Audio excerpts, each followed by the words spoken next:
Hello everyone, this is Aditya Ashtika. I welcome you all to AI Experts Edge, and today we are here for the discussion of golden rules of grammar. Grammar की शुरुआत इन golden rule से हम करने वाले हैं, यानी कि if you are appearing for any examination, doesn't matter which exam you are appearing for, ये गोल्डन रूल्स आपके काम आएंगे. Golden rules of grammar, maybe if you are a commerce student और maybe a law student, आपने golden rules वहाँ पे commerce में सुने होंगे या बाकी अपनी स्ट्रीम्स में सुने होंगे, बट शायद ही किसी बुक में आपको गोल्डन रूल्स मिलेंगे. And that is why this becomes important, क्योंकि ये वो रूल्स है जो हैंड पिक किए गए आप लोगों के लिए, जो आपके लिए काफ़ी हेल्पफुल होने वाले हैं और एग्जाम में स्ट्रेट अवे आपके 4 से 5 मार्क्स आपको अर्न करके दे देते हैं, जहाँ पे भी ग्रामर का रोल प्ले होता है. सो क्या है ये golden rules? If I talk about this golden rules, I should say कि गोल्डन रूल्स का नाम गोल्डन रूल्स क्यों? क्योंकि ये ऐसे रूल्स हैं जो कि कभी चेंज नहीं होते. तो सवाल उठता है कि क्या जरूरत है, चेंज नहीं होते, what does it mean? So basically English में एक प्रॉब्लम जो मैंने देखा है स्टूडेंट्स काफी बार फेस करते हैं, वो है कि वो रूल्स याद करते हैं and once they are done with the rules, उनको बड़ी मुश्किल से तो वो रूल समझ में आता है, माइंड में रहता है और उतने में आ जाता है एक्सेप्शन. और जब वो एक्सेप्शन सुनते हैं, exception which is mostly contrary to that of what they have learned in the rule, बिल्कुल अपोजिट होता है. इसके कारण दिमाग पूरा का पूरा घूम जाता है, और वो ना घूमे इसीलिए आपके लिए ये सब हैंड पिक करके कुछ रूल्स ऐसे निकाले. 4 या 5 ही रूल्स है, प्लस इनके अंदर की कुछ और डिटेल्स है जो हम डिस्कस करेंगे. Also will be talking about the grammar family. जैसे मेरी फैमिली है, आपकी फैमिली है, वैसे ग्रामर की भी एक फैमिली है. उस फैमिली के बारे में भी हम चर्चा करेंगे आज के सेशन में. So let's start. सबसे पहला रूल अगर हम देखें गोल्डन रूल्स में क्या आता है. सो whenever you see a, an or the written anywhere, ठीक है, कहीं पे भी अगर आपने लिखा हुआ देखा a, an या फिर the, वैसे आपको पता होगा a and the all these come under the category of articles. okay, ये सब articles की कैटेगरी में आते हैं. a, an या the कहीं पे भी लिखा हुआ है, बी डैम श्योर कुछ आए ना आए इसके बाद एक नाउन जरूर आता है. अ, एन या द अगर कहीं पे भी आ रहा है, बी डैम श्योर कि वहां पे एक नाउन जरूर आता है. अ एंड द के बाद नाउन तो आएगा, ये तो अब आपको पता चल ही चुका है. ए and the is always followed by a noun which is damn sure, इसको कोई चेंज नहीं कर सकता.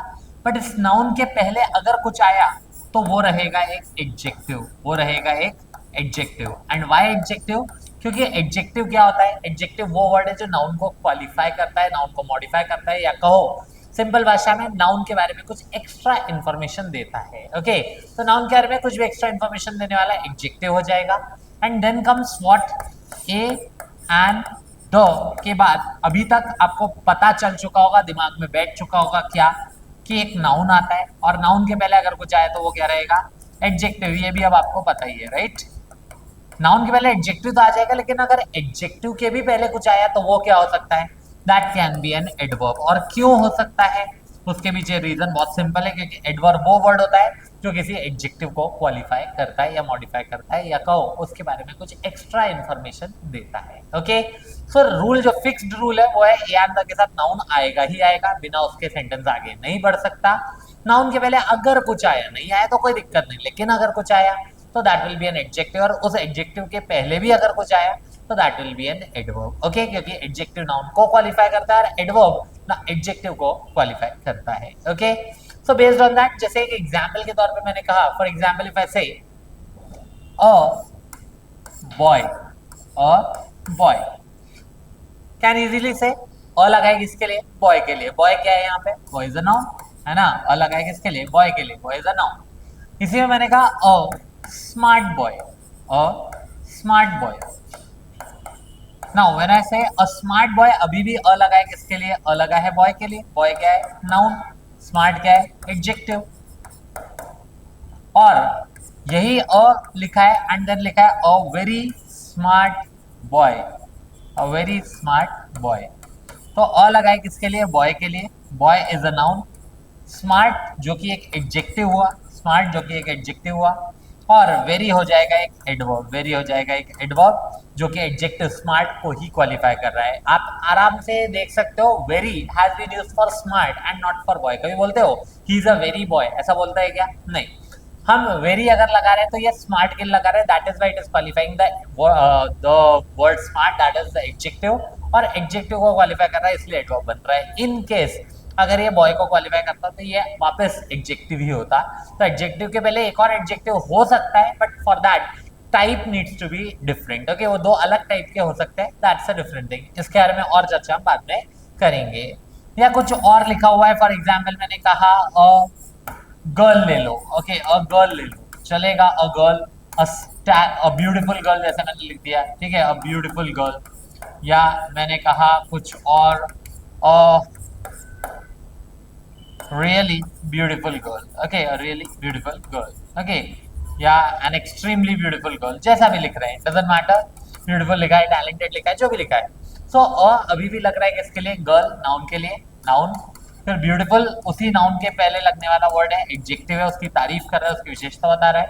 ओके, तारीफ या बेइज्जती दोनों हो सकता है।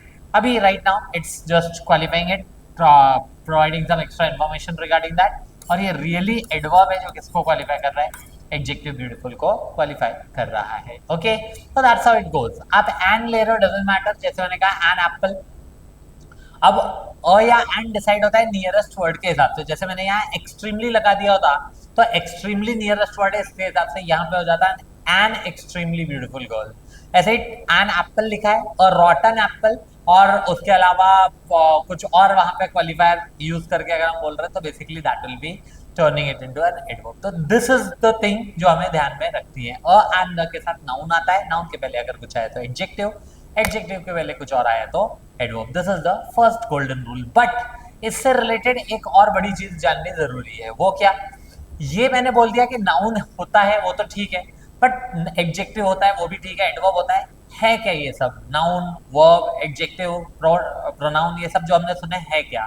तो जैसे कि मैंने कहा it's all about the grammar family. Okay, grammar family के बारे में पहले मैं आपको बता देता हूँ, फिर ग्रामर फैमिली के बारे में जब हमें पता चल जाएगा तो हमें इससे रिलेटेड बहुत सारी चीजें इजी लगने लगेगी। ऑल्दो जब हम इसके बारे में बात करें ग्रामर फैमिली, जैसे कि मैंने कहा आपकी फैमिली है, मेरी फैमिली है, वैसे ही ग्रामर की भी एक फैमिली है। और हर फैमिली की तरह ग्रामर फैमिली का भी हेड है। हेड ऑफ द फैमिली कौन है, head of the family is subject. ठीक है, सब्जेक्ट। आपने सुना होगा एक बेसिक, एक सेंटेंस का बेसिक फॉर्मेशन होता है subject plus verb plus object. Okay, अगर मैं इसको सिंप्लीफाई कर दूं हमारे, क्योंकि हम फैमिली से रिलेट कर रहे हैं तो इसको हम अपनी फैमिली के हिसाब से बताएं, तो बस ऐसे समझो जैसे किसी भी फैमिली में क्या होती है, तीन चीजें हैं, उससे मोस्टली फैमिली फॉर्म हो जाती है ना। वो क्या, सब्जेक्ट, वर्ब और ऑब्जेक्ट। यानी कि सब्जेक्ट को 2 मिनट के लिए मान लेते हैं पति, ओके, वर्ब को मान लो पत्नी, और ऑब्जेक्ट बच्चे। बस इन तीनों से फैमिली कंप्लीट हो जाती है, पति पत्नी बच्चे, हो गया, ओवर एंड आउट। अब ये जो मैंने बोला है ये हर जगह मैं आपको इम्प्लीमेंट करके दिखाऊंगा, सो दैट आप पूरी तरह से इसको रिलेट करके पूरा ग्रामर समझ सको। Okay, so that's how will be moving ahead. ये सब्जेक्ट ऑब्जेक्ट है क्या, किस तरह से आया, अब उसके बारे में बात करते हैं। तो जो मैंने कहा हेड ऑफ द फैमिली वो होता है मोस्टली नाउन। ठीक है, noun, noun is the head of the family. यही आपका करता धरता होता है मोस्टली। ओके, नाउन मतलब कुछ भी है, सेंटेंस शुरू हो रहा है नाउन से होगा, एंड हो रहा है वो भी नाउन से ही होगा। मोस्टली यही सब चीजें, ये जो नाउन है वही सबका करता धरता वाला काम करता है। नाउन है, दैट्स फाइन। नाउन का एक बेटा है जिसका नाम बिल्कुल नाउन जैसा ही है, वो है प्रोनाउन। मैंने इसको बेटा क्यों बनाया, अब ये समझना। जब मैंने कहा प्रोनाउन, नाउन जैसा फीलिंग तो आ ही रहा है, प्रोनाउन नाउन है ना। प्रोनाउन ज्यादातर बच्चे जो होते हैं वो प्रो लेवल ही होते हैं अपने माता पिता के, बस वैसा ही समझो pronoun. Now when I say pronoun, why pronoun has been termed as the son of noun, son या डॉटर, जो भी बेटा बेटी जो बनाना है वो बना सकते हो। क्योंकि प्रोनाउन आपने डेफिनेशन पढ़ी होगी, देखो नाउन को हेड ऑफ द फैमिली होता है, क्योंकि noun is anything that exist in this universe, है ना। और हर वो चीज जो ब्रह्मांड में अस्तित्व रखती है दैट इज नाउन। आपने डेफिनेशन पढ़ी होगी, noun is the name of person place animal thing, तो बेसिकली वही नाउन है। नाउन का बेटा प्रोनाउन क्यों, क्योंकि नाउन की जगह लग सकता है। जैसे अगर आपका मान लो कुछ फैमिली बिजनेस है, ठीक है, आपके पिताजी संभालते हैं और पिताजी कुछ 2-3 दिन के लिए शहर से बाहर जा रहे हैं, तो जो है यू कैन से जो ये होगा गल्ला होगा, गल्ले पे कौन बैठता है, मोस्टली बेटा, है ना। नौकरों को तो बिठा के नॉर्मली नहीं जाएंगे, किसको बिठा के जाएंगे, बेटे को बिठा के जाएंगे। तो बेटा बेसिकली ऑफिशियली उसको क्या कर लेता है, उसी का ये कहते हैं डिसेंडेंट रहेगा। तो बस यही है, नाउन का बेटा प्रोनाउन मतलब वो नाउन की जगह लग सकता है, नाउन की जगह लग सकता है, ठीक है। और इसीलिए प्रोनाउन की डेफिनेशन आपने बचपन में पढ़ी थी, words that can replace a noun are called pronouns, या words that are used in place of nouns are called pronouns, right. अब जब मैंने इसको पत्नी बनाया था वर्ब को, तो बस नाउन प्रोनाउन ये दोनों बेसिकली सब्जेक्ट वाली फैमिली है ना, सब्जेक्ट इनको बोला जा सकता है, सब्जेक्ट दोनों को ही। सब्जेक्ट की जो भी पत्नी है उसका नाम होगा वर्ब। क्यों मैंने वर्ब को पत्नी बनाया, उसके पीछे भी रीजन है, क्योंकि इसका काम है कुछ काम करना, एक्शन। घर जो भी चलता है वो किससे चलता है, मोस्टली इसी से चलेगा, ओके। करने वाला जो एक्शन वाला काम होगा किसी भी तरह का, चाहे वो एक्शन किसी भी तरह का है, एक्शन करने का काम रहेगा किसका, जो भी काम करने का रहेगा वो रहेगा पूरा वर्ब का, ओके। और इससे अब जुड़ी बहुत सारी चीजें आगे बताने वाला हूं, जिससे कि ग्रामर सिंप्लीफाई हो जाए। वर्ब है तो ये भी क्यों बनाया अभी थोड़ी देर में, नेक्स्ट रूल जब मैं बताऊंगा गोल्डन रूल 2, वहां से और क्लैरिटी मिलेगी कि ओके इस कारण से इसको वर्ब को पत्नी बनाया गया। Next is adjective, next is adjective. Adjective क्या है, एडजेक्टिव है ना इस नाउन का छोटा भाई है, नाउन का क्या है, छोटा भाई। छोटा भाई क्यों, बड़ा क्यों नहीं, या छोटा ही क्यों, तो बेसिकली भाई है, छोटा भाई है। छोटा इसलिए क्योंकि noun is the head of the family, इसलिए छोटा हो गया। और भाई है, भाई का काम क्या होता है, नॉर्मली आपने देखा है भाइयों का काम क्या होता है ना, वो अपने भाई की, अपने जो बड़े भाई है, जो भी दूसरे भाई है, उनकी क्या करते हैं, तारीफ करते हैं, है ना, तारीफ करते हैं, अरे मेरे भैया बहुत अच्छे हैं, है ना, इस तरह से तारीफ कर दी। या अगर उनसे खटपट हो गई तो वहां पे क्या हो जाता है, देन उसके बाद बेइज्जती करते हैं, अरे मेरे भैया क्या ही बताया, बहुत ही चंपू आदमी इस टाइप का, है ना। तो एडजेक्टिव इज व्हाट, एडजेक्टिव वो वर्ड्स हैं जो क्वालिफाई करेंगे, मॉडिफाई करेंगे, उनके बारे में कुछ एक्स्ट्रा इन्फॉर्मेशन बताएंगे। जैसे अभी हमने देखा था a smart boy, a beautiful girl, तो ये क्या कर रहा था, विशेषता बता रहा था, एडजेक्टिव। और यहीं से उसकी डेफिनेशन आई है जो आपने पढ़ी है, words that qualify or modify a noun or sometimes a pronoun are called adjectives, okay, वो यहाँ से आ गया। next is adverbs। adverbs क्या है, एडवर्ब जो होते हैं, एडवर्ब देखो, एडवर्ब नाउन की छोटी बहन है, छोटी सी बहन। छोटी बहन क्यों, छोटी बहन जो घर में सबसे छोटी होगी वो क्या करती है, वो ज्यादातर बड़ों से दूर रहती है ना, अब ये इनसे बहुत दूरी बनी है, इनकी बनती है किनसे, या तो भैया से, अपने छोटे वाले भैया से, या तो फिर इनसे, भाभी से, ओके। तो एडवर्ब देखो नाम में भी इनके दिख रहा है, झलक रहा है वो adverb, ad stands for adjective here and verb stands for verb. तो बेसिकली ये क्या करेंगे, ये किसी एडजेक्टिव को क्वालिफाई करेंगे, या किसी वर्ब को क्वालिफाई करेंगे, या किसी दूसरे एडवर्ब को क्वालिफाई करेंगे, ओके। तो एडजेक्टिव की क्वालिटी, एडजेक्टिव को क्वालिफाई करेंगे, जैसे हमने देखा था स्मार्ट के आगे वेरी लगाया था, वेरी स्मार्ट, है ना। या वर्ब को क्वालिफाई करेगा, वर्ब के बारे में एक्स्ट्रा इन्फॉर्मेशन देगा, जैसे लिखा है ही प्लेज, और फिर लिखा है ही प्लेज ब्यूटिफुली, है ना, या ही प्लेज ब्रिलियंटली, जो भी लिखा है चलेगा। और या तो फिर किसी दूसरे एडवर्ब को भी क्वालिफाई कर सकता है। That is the definition of adverb, जो कहता है कि वर्ड्स दैट क्वालिफाई और modify a verb, an adjective और another adverb, that is termed as an adverb, okay. Next आता है प्रीपोजिशन। प्रीपोजिशन ये रिश्तेदारों वाला काम करते हैं, ठीक है, किसका, रिश्तेदारों वाला काम करते हैं। रिश्तेदार का मतलब क्या, किस हिसाब से रिश्तेदार, प्रीपोजिशन। ये रिश्तेदार कौन से है, नाम बड़े दर्शन छोटे, नाम बड़े दर्शन छोटे, वाई सो, नाम बहुत बड़ा है, प्रीपोजिशन, ऐसा लग रहा है ना कितने मिन्नतों के बाद ये जो है नाम निकल के आया है, प्रीपोजिशन।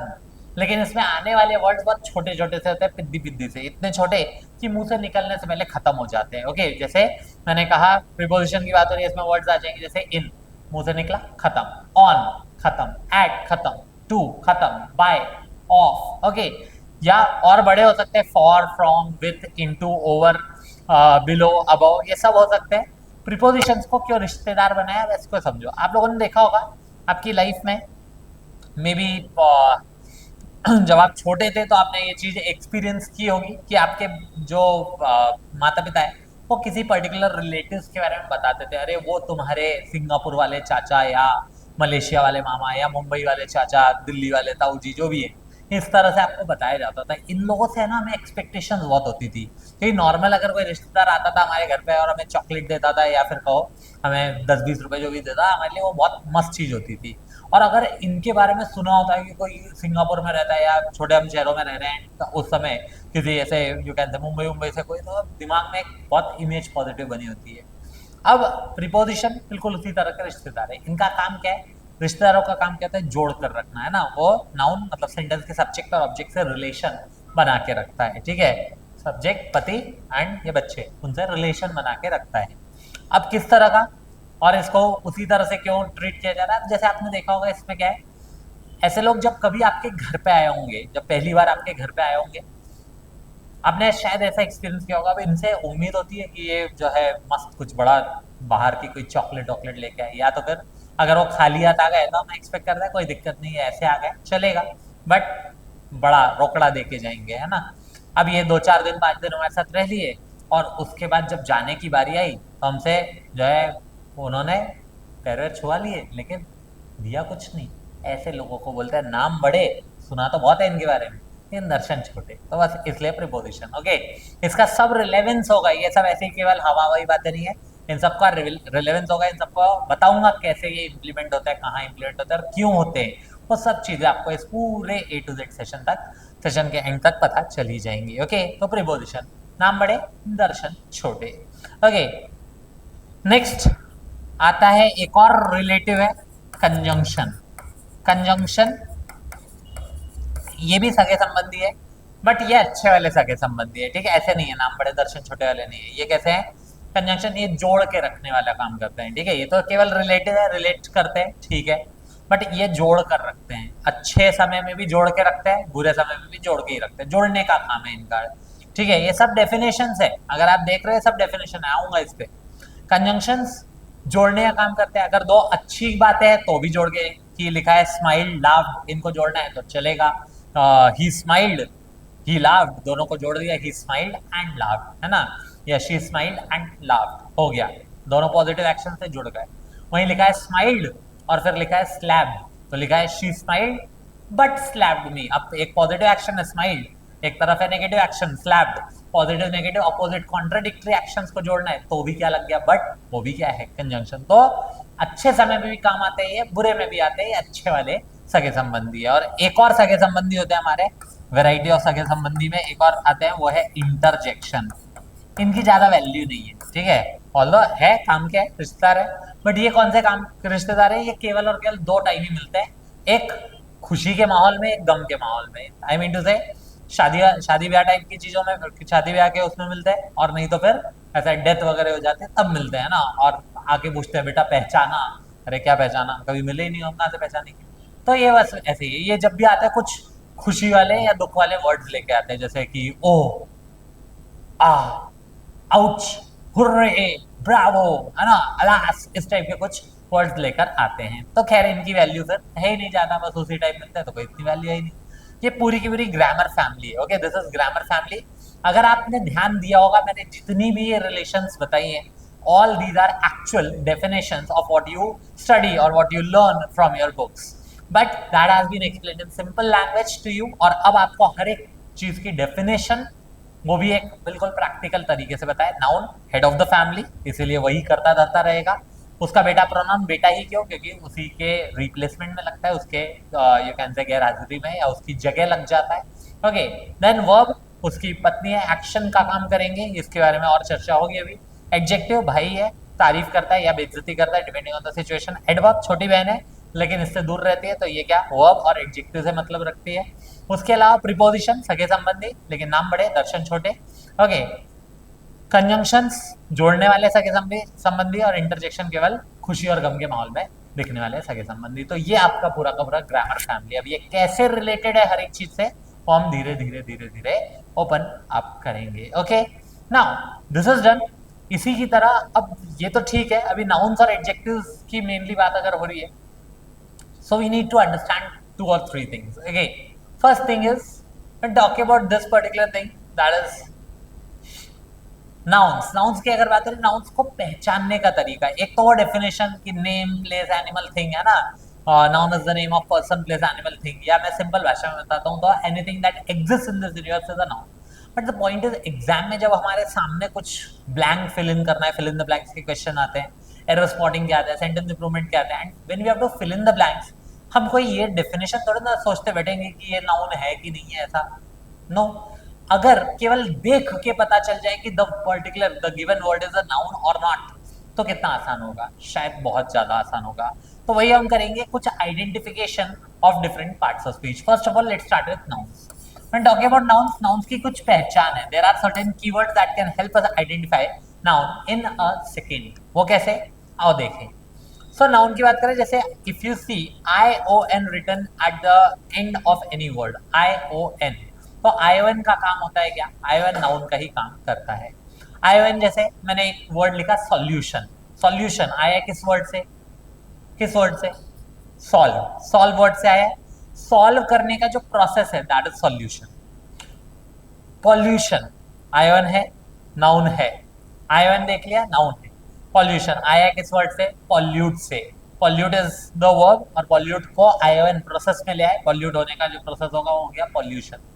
पॉपुलेशन आयन नाउन है, आयन है तो नाउन है। पॉपुलेशन आया किस वर्ड से, पॉपुलेट से, पॉपुलेट होने की जो प्रक्रिया है पॉपुलेशन, खत्म। अब देखो कोई भी वर्ड सोचो आपको आयन दिखेगा, वो नाउन है।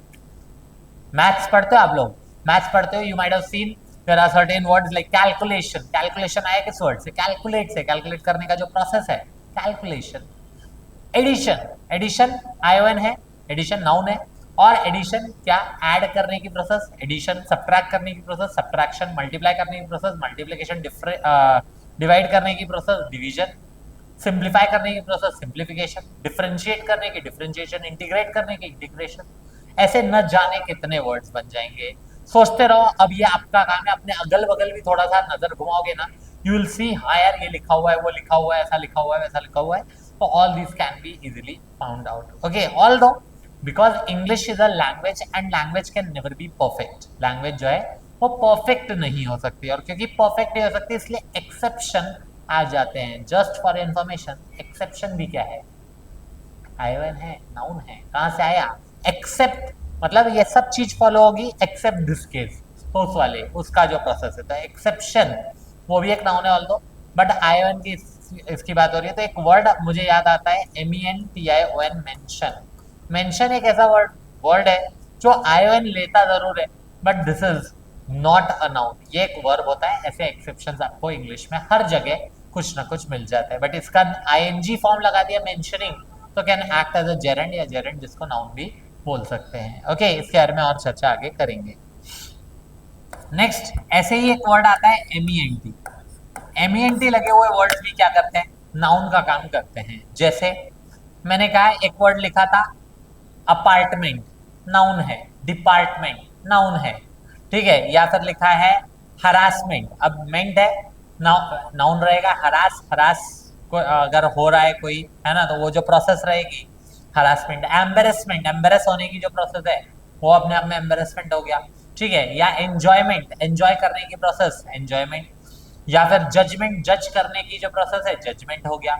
एंटरटेनमेंट, एंटरटेन होने की प्रोसेस एंटरटेनमेंट हो गया। मैनेजमेंट, मैनेज करने की प्रोसेस मैनेजमेंट। इस तरह से ये बहुत सारे वर्ड्स आपको इस तरह से मिल जाएंगे, सोचोगे बहुत सारे मिलेंगे। MENT लगे हुए वर्ड नाउन का काम करते हैं। Although again there can be an exception, जैसे एक वर्ड आता है इम्प्लीमेंट।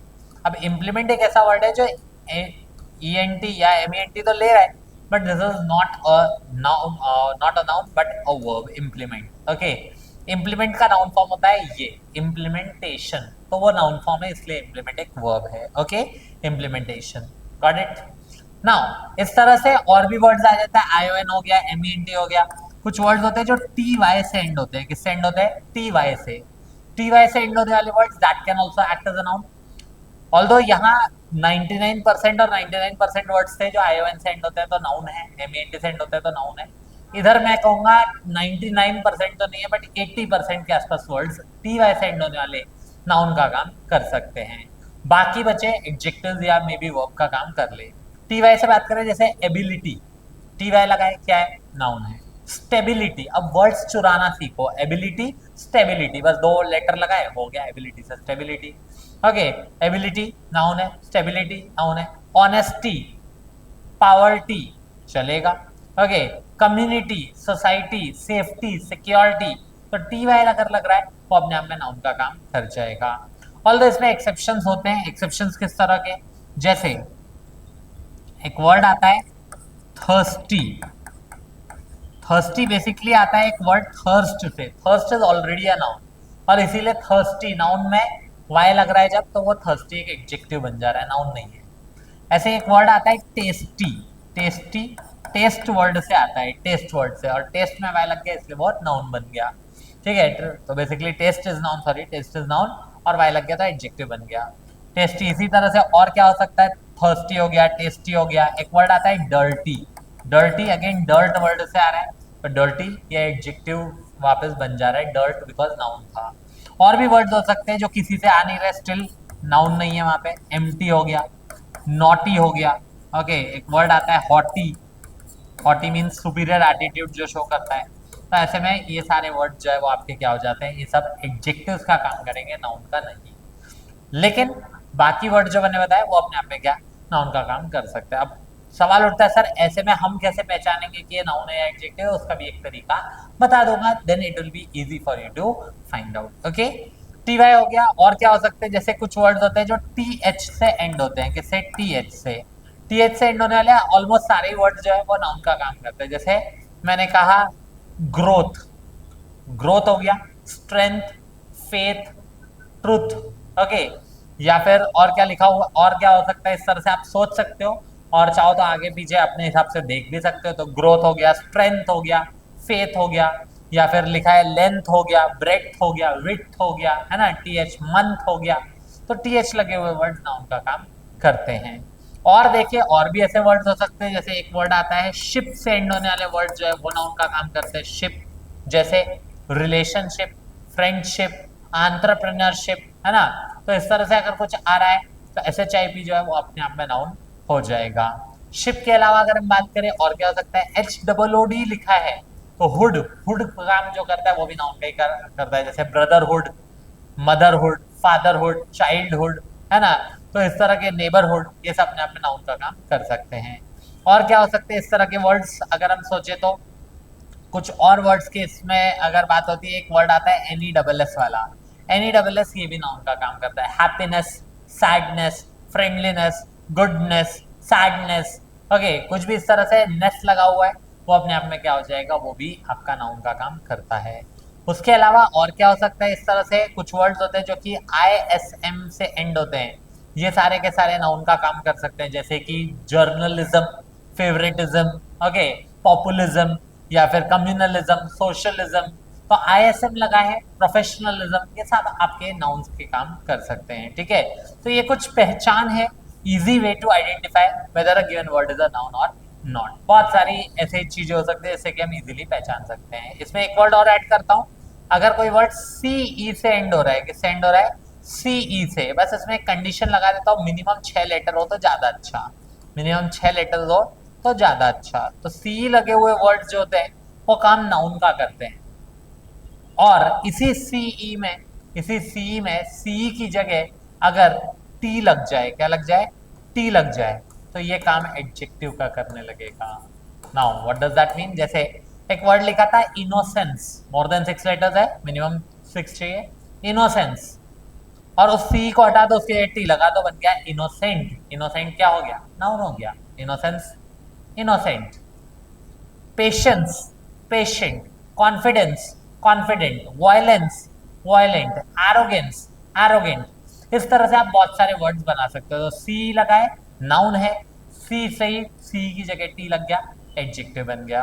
और क्या हो सकता है ऐसे में, उसके अलावा देखिए तो कोई वर्ड जो ए एल से एंड होते हैं ये एडजेक्टिव्स के काम करते हैं। जैसे प्रैक्टिकल, एक वर्ड लिखा है, क्या लिखा है, प्रैक्टिकल। प्रैक्टिकल आया किस वर्ड से, प्रैक्टिस से।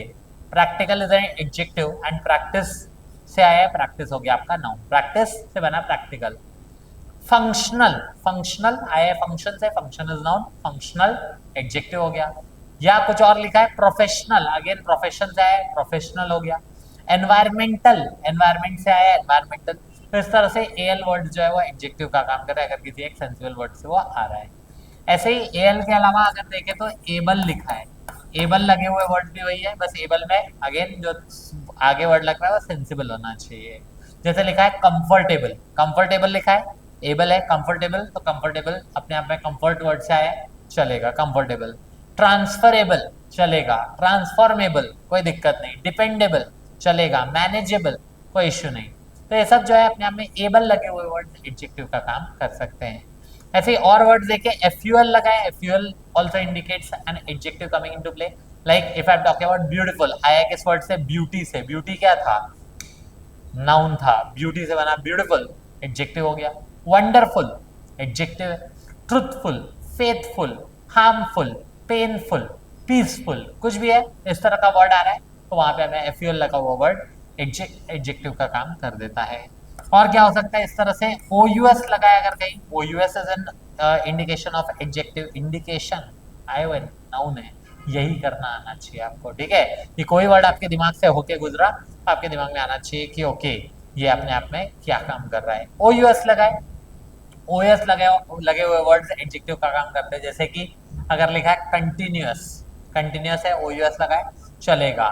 या फिर लिखा हुआ है बॉल्स्ट्रस, या अगर नॉर्मल वर्ड्स ले, ओ यू एस, प्रीशियस, प्रीवियस, पायस, ओके, हर्बीवोरस, कार्निवोरस, ओमनिवोरस। तो इस तरह से ओ यू एस लगे हुए वर्ड्स क्या करते हैं? ये भी एडजेक्टिव का काम करते हैं। ओमिनस चलेगा। तो ये सब आपके ओ यू एस एडजेक्टिव का काम कर सकते हैं। या आई वी ई लगा है, आई वी लगे हुए वर्ड्स भी एडजेक्टिव का काम करते हैं। जैसे कि positive, negative, okay, positive, negative, competitive चलेगा, या जनरेटिव चलेगा। तो ये सब आपके एडजेक्टिव्स का काम करते हैं। So this is a clear indication of how we can form nouns from the nouns or adjectives from some particular suffix. तो इन suffix से हमारा काम चल गया। कुछ ऐसे कीवर्ड से हमें पता चल जाता है कि ओके ये वर्ड नाउन है या नहीं है, या एडजेक्टिव है या नहीं है। तो जो गोल्डन रूल 1 बताया मैंने, ए एंड द के साथ एक नाउन आएगा, नाउन के पहले एडजेक्टिव, एडजेक्टिव के पहले adverb. Now it's far easy for us to understand what actually is going on. So ये हुई, इसके बारे में और भी बातें जो हम करेंगे ओवर द टाइम। अब जैसे एक क्वेश्चन है आपके सामने, समझना जिससे आसान हो जाए। अब जैसे लिखा है, the recent proposal by the government to increase rooftop dash is a positive step forward, but there are challenges, particularly around creating incentives for households to adopt it. The recent proposal, this is the subject in the sentence, by the government ये extra information दे रहा है, to increase something, to increase something, something कहीं आ रहा है या someone कहीं आ रहा है, something someone ये noun का काम करते हैं। तो to increase something, अब समथिंग मतलब एक नाउन तो चाहिए। रूफटॉप एक एडजेक्टिव का काम कर रहा है, जैसे रूफटॉप रेस्टोरेंट वगैरह आपने देखा होगा।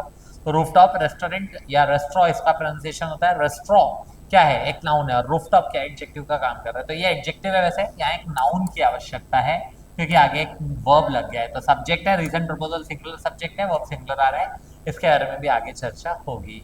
We need a noun, solar, solarise, solarisation या solarised. I think it's quite easy for you to now find out what actually is the noun.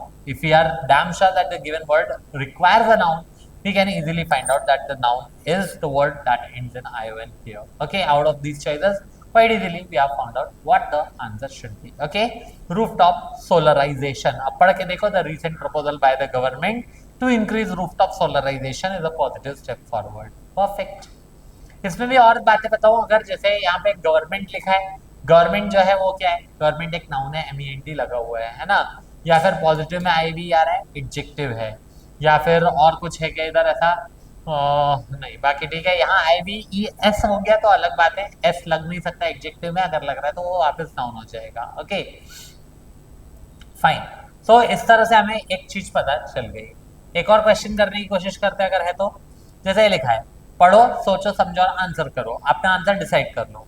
Video को पॉज कर सकते हो so that you get to know what is being talked about. लिखा है, a uniform civil code is a desirable and dash goal for a secular country. Now, a uniform civil code अ लगा है, uniform civil code के लिए है ये पूरा का पूरा, ये नाउन है। ओके, is लग गया, ठीक है, सिंगुलर नाउन था, सिंगुलर सब्जेक्ट था, वर्ब सिंगुलर चाहिए, वो भी आ रहा है। फिर से लगा अ लगा है, नाउन फिर से आना चाहिए, बिकॉज अ एंड द के बाद क्या लगता है? नाउन आता है। लेकिन यार डिजायरेबल लग गया। और एबीएलई हम पढ़ के आए अभी, एबीएलई कंफर्टेबल, ट्रांसफरेबल, ट्रांसफॉर्मेबल, वो क्या होता है? एडजेक्टिव होता है। तो दिस इज एन एडजेक्टिव।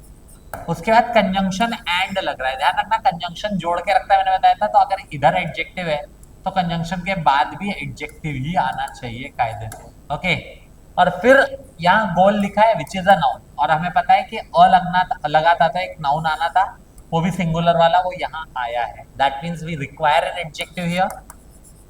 एक तो इससे पता चल रहा है, प्लस एक इससे पता चल रहा है कि इधर एडजेक्टिव है तो इधर भी एडजेक्टिव ही होगा, right. Now we need an adjective first of all. Progress एक नाउन होता है, प्रोग्रेसिव, ऑल्दो यहाँ पे प्रोग्रेसिव देखे तो आई भी है, बताया था एडजेक्टिव हो जाएगा। प्रोग्रेशन ION है, नाउन है, नहीं हो सकता। प्रोग्राम ये भी एक नाउन होता है, एक ही एडजेक्टिव है, बात खत्म, आंसर सेकंड हो गया। ऑल्दो इतना इजी क्वेश्चन शायद ना आए, but this is being told because this is being told so that you can easily eliminate the options. Okay, elimination is important. elimination ION क्या है, नाउन है। falsification नाउन है। तो बेसिकली इससे एलिमिनेशन इजी होता है। फिल इन द ब्लैंक्स के questions आ रहे हैं या कुछ और इस तरह की चीज आ रही है, अगर एलिमिनेट कर दो एक दो ऑप्शन भी, अगर इसके हेल्प से हम एलिमिनेट कर पाए, हमारा काम आसान हो जाता है। Okay, so that is why this is being discussed. I think so this is quite clear to everyone. Next rule की तरफ चलते हैं। नेक्स्ट रूल क्या कहता है, आओ देखें। सो फर्स्ट रूल हमें पता चल गया, and the takes a noun, noun के पहले अगर कुछ आए तो एडजेक्टिव, एडजेक्टिव के पहले कुछ आए तो एडवर्ब। नेक्स्ट रूल क्या कहता है, आइए जानते हैं। So second rule is about subject and verb. Subject and verb का एग्रीमेंट क्या है सेकेंड रूल, और देखें। तो second rule is singular subject, singular subject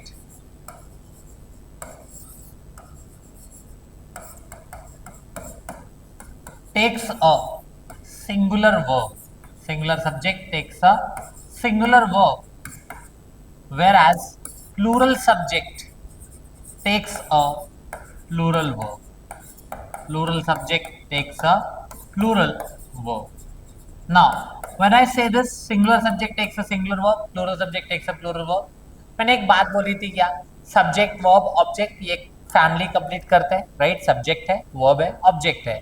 जहां मैंने बोला था सब्जेक्ट को, अब समझो कि क्यों बोला था सब्जेक्ट को मान लेते हैं 2 मिनट के लिए पति और वर्ब को पत्नी, है ना। मैथ्स में भी हम एज्यूम करते हैं ऐसा, एक्स मान लेते हैं किसी को, जबकि एक्स तो मानना भी नहीं चाहिए। खैर, तो अगर देखा जाए एक्स नहीं, यहाँ हमने पति पत्नी माना है। अब समझते हैं क्यों मैंने मान रहा है इसको पति पत्नी, क्यों। प्रैक्टिकल लाइफ में, प्रैक्टिकल लाइफ से जोड़ के देखते हैं।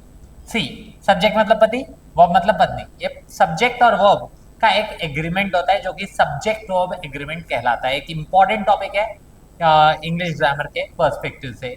सब्जेक्ट और वर्ब का एग्रीमेंट ये किस बेसिस पे होता है, तो जो बेसिस है वो ये है कि सब्जेक्ट और वर्ब का एग्रीमेंट जब होगा तो it's on the basis that singular subject takes a singular verb and plural subject takes a plural verb. तो ऐसे समझो, सब्जेक्ट है पति है, वर्ब है पत्नी है, तो अब पति कह रहे हैं कि अगर पति एक है, पति एक है तो पत्नी भी कितनी होनी चाहिए, एक होनी चाहिए।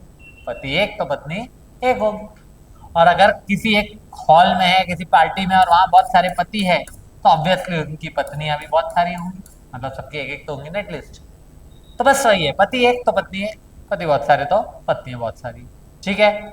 मतलब ऐसा नहीं हो सकता कि पति एक और पत्नियां बहुत सारी, वरना घर में क्या हो जाएगा, कलेश हो जाएगा। भाई पति एक और पत्नियां बहुत सारी पहले चलता था, उसी के कारण महाभारत और रामायण भी हुई है। तो खैर, पति एक पत्नी बहुत सारी नहीं चलेगा, इससे क्या होगा, कलेश हो जाएगा फैमिली में। इस कलेश को इंग्लिश में समझो एरर बोला गया है। That is why singular subject can not accommodate a plural verb. Singular subject will always take a singular verb. इसी तरह पति बहुत सारे और पत्नी एक, भैया ये भी गलत है, ये भी नाइंसाफी है। यहाँ पे भी क्या हो जाएगा, गड़बड़ हो जाएगी, कलेश हो जाएगा। और कलेश हमें करवाना नहीं है ना, कौन चाहता है कलेश हो, बिल्कुल नहीं, कोई नहीं चाहता। इसलिए इधर भी क्या आ जाएगा, एरर आ जाएगा, और एरर आने नहीं देना है। तो that is why singular subject takes a singular verb, plural subject takes a plural verb. What does that mean, let's have a look. जैसे मैंने कहा एक सब्जेक्ट लिखा है ही, क्या लिखा है, ही, या अगर जैसे चलो ही लेते हैं बट कुछ अलग वे में। जैसे मैंने कहा ही, ओके, क्या लिखा है, ही डैश क्रिकेट, जैसे लिखा है ही डैश क्रिकेट। मैं आपसे पूछूं क्या लगाया जाए, प्ले या प्लेज, या थोड़ा इसको और सिंप्लीफाई कर दे, फिर उसके बाद आगे उसको ले सकते हैं अपन। ओके, जैसे अगर लिखा हुआ है ही डैश प्लेइंग क्रिकेट, ही डैश प्लेइंग क्रिकेट, ये तो बहुत इजी है ना। उसके बाद हम थोड़ा उस पर भी जाएंगे।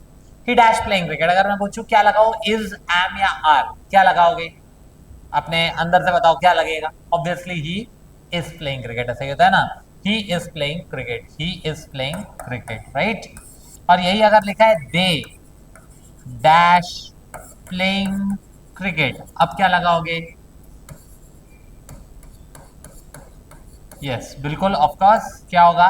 दे डैश प्लेइंग क्रिकेट, तो यहां लग जाएगा दे आर प्लेइंग क्रिकेट, है ना? ऐसे ही होता है। अब देखो ही क्या था? ही एक सिंगुलर सब्जेक्ट था, he was a singular subject. Singular subject है मतलब सिंगुलर सब्जेक्ट है, ये सिंगुलर है। सिंगुलर सब्जेक्ट के साथ सिंगुलर वर्ब आता है, और सिंगुलर वर्ब की एक पहचान रहेगी, उसके लास्ट में क्या आएगा? एस आ जाएगा। L H S equals to R H S, hence proved. और वही लिखा है दे, दे क्या है? प्लूरल सब्जेक्ट है। प्लूरल सब्जेक्ट है मतलब सिंगुलर नहीं है, सिंगुलर नहीं है, तो इधर एस गलती से भी नहीं लगेगा, तभी तो होगा L H S equal to R H S, hence prove, खत्म। ठीक है, क्या मतलब मैंने ऐसा क्यों किया अब वो भी बताता हूँ, उसके पीछे का रीजन बताता हूँ। बेसिकली क्या होता है, नॉर्मली लोगों को ये पता होता है एस लगने से प्लूरल हो जाता है, और एस ना लगाओ तो सिंगुलर हो जाता है, बट गलत फहमी लोगों की ये होती है कि ये सब जगह है। No, this is applicable only in case of noun, that too not in all nouns, in specific certain cases of nouns, कि एस लगने से वो वर्ड प्लूरल बन जाता है। और नाउन में होता है, वर्ब में इसके बिल्कुल अपोजिट होता है, एस लगा है तो वहां पे वो सिंगुलर हो जाएगा, और एस नहीं लगा तो वहां पे जो है प्लूरल वर्ब की तरह वो काम करेगा। ओके, उल्टा है, मतलब नाउन में एस लगने से प्लूरल बनता है, वर्ब में एस लगने से सिंगुलर बनता है। नाउन में एस ना लगा हो तो वो सिंगुलर है, वर्ब में एस ना लगा हो तो वो प्लूरल है। ये उल्टा चलता है। इसको और बेटर वे में एग्जाम्प्लीफाई करके बताता हूँ। तो इसीलिए ही सिंगुलर सब्जेक्ट एक से सिंगुलर वर्ब, प्लूरल सब्जेक्ट एक से प्लूरल वर्ब। क्या मतलब, इसको और थोड़ा सा एग्जाम्प्लीफाई करूँ और अच्छे से बताऊँ, तो इसको ऐसा समझो जैसे ये लिखा हुआ है। फॉर एग्जाम्पल हमने लिया यहाँ एक वर्ड ही, पहले तो सवाल ये उठता है, are we sure, are we easily able to recognise whether the given subject singular और प्लूरल? ये मैटर करता है। ही मतलब किसी एक लड़के की बात कर रहा हूँ, ही किसी एक लड़के की बात कर रहा हूँ, एक सिंगुलर। मैंने कहा दे, तो दे मतलब क्या हुआ? प्लूरल हो गया। मैंने कहा वी, वी मतलब भी हम सब, प्लूरल हो गया, है ना? मैंने कहा शी मतलब एक कोई है लड़की, सिंगुलर, इसी तरह से चलता है ना सिंगुलर प्लूरल। मैं लिखा द कंपनी, कंपनी एक ही है, सिंगुलर हो गया। लिखा है जैसे लिखा हुआ है बॉक्सेस, बॉक्सेस प्लूरल हो गया, है ना? या लिखा हुआ है चिल्ड्रन, नाउ चिल्ड्रन एस नहीं लगा, बट स्टिल चिल्ड्रन मतलब चाइल्ड का प्लूरल फॉर्म है, चिल्ड्रन बच्चे प्लूरल है। इसमें सिंगुलर या प्लूरल सब्जेक्ट आइडेंटिफाई करना is not a big deal, but the main problem that most of the students faces the identifying the singular और plural verb. अब इसको समझाने का एक सिंपल तरीका आपको बताता हूँ, so that it gets you can say बिल्कुल आपके दिमाग में घुस जाए और दिमाग में हमेशा के लिए रहे, उसी वे में बताता हूँ। ठीक है, ही है सिंगुलर सब्जेक्ट, अभी बताया मैंने। सिंगुलर सब्जेक्ट एक सा सिंगुलर वर्ब, सिंगुलर वर्ब की पहचान क्या बताई? उसके लास्ट में क्या आता है? एस आता है। तो अब देखो आप, अगर हम ही सिंगुलर सब्जेक्ट मान रहे हैं, मतलब मान क्या रहे, मानना ही पड़ेगा क्योंकि वो सिंगुलर ही है। तो सिंगुलर सब्जेक्ट एक सा सिंगुलर वर्ब, सिंगुलर वर्ब की पहचान बताई, उसके लास्ट में क्या आएगा? एस आएगा। ऐसा समझो, ही क्या है? ही सिंगुलर है, सिंगुलर है तो एस है, तो एस आएगा। Singular verb, he is, he was, he has, he does, he plays, he sings, he कुक्स, he eats, कोई और वर्ब ले लो। He talks, he walks, he studies, he dances, he writes, he learns, he brings, he cheats, जो भी आप लेना चाहो, doesn't matter। Singular subject है, will take a singular verb, singular verb की पहचान लास्ट में ऐसा आएगा, LHS इक्वल्स टू RHS, खत्म बात। उसके अलावा देखिए और क्या है। अब जैसे मैंने कहा दे, दे क्या है? सबको पता है they is a plural subject, they is a plural subject. Plural subject है मतलब ये सिंगुलर नहीं है, मतलब इधर लास्ट में एस इन लोगों की तरह नहीं लगेगा, नहीं लगेगा, बस इस वे में याद रखना है। तो देखो, they are, they were, they have, they do, they play, they sing, they cook, they eat, देख पा रहे हो? एस नहीं है, यहाँ आ रहा है क्या? एस नहीं आ रहा, यहाँ आ रहा है क्या? एस नहीं आ रहा, यहाँ नहीं, यहाँ नहीं, यहाँ नहीं, नो, नो, नो, है ना? कहीं पे भी नहीं। और देख लो, यहाँ है कहीं एस नहीं है, है ना? क्यों नहीं है? क्योंकि L H S equals to R H S होना चाहिए, तो प्लूरल सब्जेक्ट है मतलब सिंगुलर नहीं है, तो इधर एस नहीं आएगा। बात खत्म। यहाँ से भी आप क्रॉस चेक कर सकते हो, L H S equals to R H S हो रहा है, L H S equals to R H S हो रहा है, L H S equals to R H S, left hand side equals to right hand side. Got it? समझ में आई बात? I hope so this clear. अब ये हर जगह लागू हो जाएगा, हर जगह आप कुछ भी ले लो, सिंगुलर सब्जेक्ट है, बस आपको आइडेंटिफाई करना आना चाहिए दिया हुआ सब्जेक्ट सिंगुलर है या प्लूरल है। अगर वो कर लिया तो वो अब इस रूल के थ्रू या इस फॉर्मेट के थ्रू कहीं पे भी आपको दिक्कत नहीं देगी, सिवाय एक केस में। वो केस क्या हो सकता है, या इवन दो केसेस में, जो भी आपको समझना पड़ेगा। दो केसेस है जो ट्रिकी हो सकते हैं। पहला है आय का केस और दूसरा है यू का केस। ओके, यहाँ चीजें थोड़ी सी बदलती हैं। पहले यू की बात करते हैं। यू, सबसे पहले अगर मैं आपसे पूछूं you, what is you, a singular subject और a plural subject, what is your opinion? You, some of you might be saying कि यू सिंगुलर है, तो कुछ लोग होंगे जो कह रहे हैं प्लूरल है, और कुछ ऐसे भी होंगे जो मेरी तरह सोच रहे हैं, तो वो कहेंगे नहीं, यू तो दोनों है, सिंगुलर भी है प्लूरल भी है। अगर आप थर्ड वाले हैं तो बेस्ट है, परफेक्ट है यू। अगर मैं कह रहा हूँ यू, यू सिंगुलर भी हो सकता है, मैंने कहा यू, तो ऐसे में यू कौन, आप, केवल आप, तो यू क्या है, सिंगुलर है। लेकिन मैंने कहा यू पूरी क्लास भर के लिए अगर मैं बोल रहा हूँ, तो अब ऐसे में क्या हो गया, यू प्लूरल भी हो सकता है। अब यू थोड़ा अलग प्राणी हो गया, क्योंकि ये सिंगुलर का भी काम कर रहा है, प्लूरल का भी कर रहा है। अब कंफ्यूजन हो सकती है वर्ब कहाँ से लगा या कैसा लगा। जब तक केवल सिंगुलर था तब तक ठीक था, जब तक केवल प्लूरल था तब तक भी ठीक था। अब ये क्या है, ये सिंगुलर भी यही है, प्लूरल भी यही है, मतलब गंगाधर भी यही है, शक्तिमान भी यही है, मारेंगे भी हम, बचाएंगे भी हम, है ना।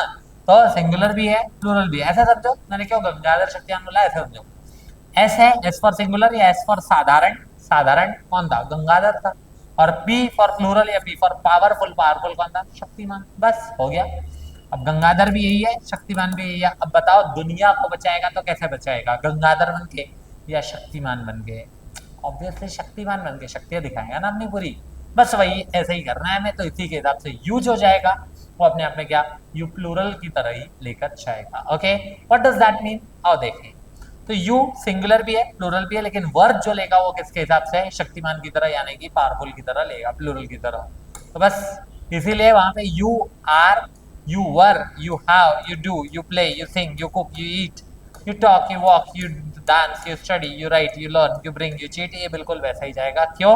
क्योंकि you भले ही काम दोनों करता है, लेकिन काम जब हमारे प्रायोरिटी वाली आएगी तो प्लूरल की तरह ही इसको करवाना पड़ेगा। गंगाधर शक्तिमान के एग्जाम्पल से समझना आसान हो जाता है। नाउ एक और केस है, वो है कौन सा, आय का केस। आय का केस, व्हेन टॉकिंग अबाउट आय, आय एक टिपिकल प्राणी है। आय, जब मैंने कहा आय, आय मतलब क्या, मैं। वैसे आय बोल रहे हैं मैं मतलब एक सिंगुलर, लेकिन आय थोड़ा अलग प्राणी। जब हम बोलते हैं ना मैं, तो ऐसे में मैं बोला तो एक अहंकार सा आ जाता है ना, घमंड आ जाता है, ईगो, एटीट्यूड आ जाता है। तो आय का मतलब है आई, मी एंड माई सेल्फ, मतलब my rules, my life, my rules, my ways, ऐसा हो जाता है। तो आय है तो सिंगुलर ही, आय मतलब आय, मैं सिंगुलर ही है, सिंगुलर ही, लेकिन खुद को समझता है कि मैं प्लूरल हूँ, है गंगाधर ही, लेकिन ये मानता है कि मैं शक्तिमान हूँ, इसलिए काम ये सारे शक्तिमान की तरह करने लगता है सिंगुलर ही, बट खुद को समझता है कि प्लूरल है। इसलिए या कहते हैं ना, जब अकड़ आ जाती है आपके अंदर, आए मैं अहम ब्रह्मास्मि, जब अकड़ आ जाती है तो आप कुछ भी करते हो, है ना, उसका कोई औचित्य नहीं होता, कोई लॉजिक नहीं होता, बस आपका जो मन वो करोगे।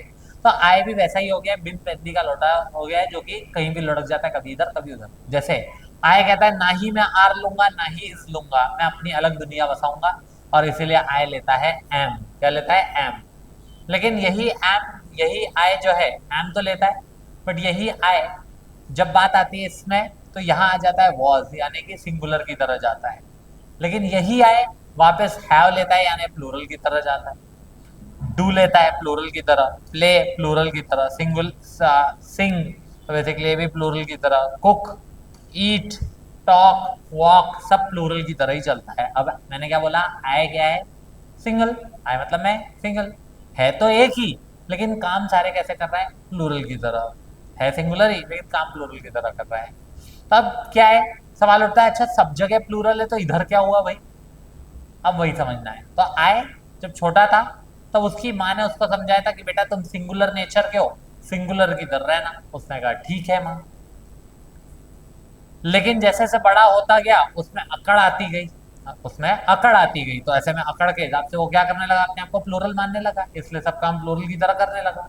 लेकिन आज भी बड़ा संस्कारी बालक है, जब भी बात पास्ट की आती है, किसकी, पास्ट की, पास्ट में उसको माँ की बात याद आती है, माँ ने उसे बताया था बेटा तुम सिंगुलर नेचर के हो, सिंगुलर की तरह रहना, इसलिए पास्ट के केस में वो माँ की बात मानता है और वॉज ही लेता है सिंगुलर में। ओके, केवल पास्ट में। लेकिन जैसे बड़ा हुआ है, बड़े होने के बाद वो अपने हिसाब से अपने मन की करता है, प्लूरल की तरह काम करता है। Now it's an easy way for you to remember कब क्या कौन कहाँ कैसे कैसे चीजें लेता है। खत्म बात, ओवर एंड आउट।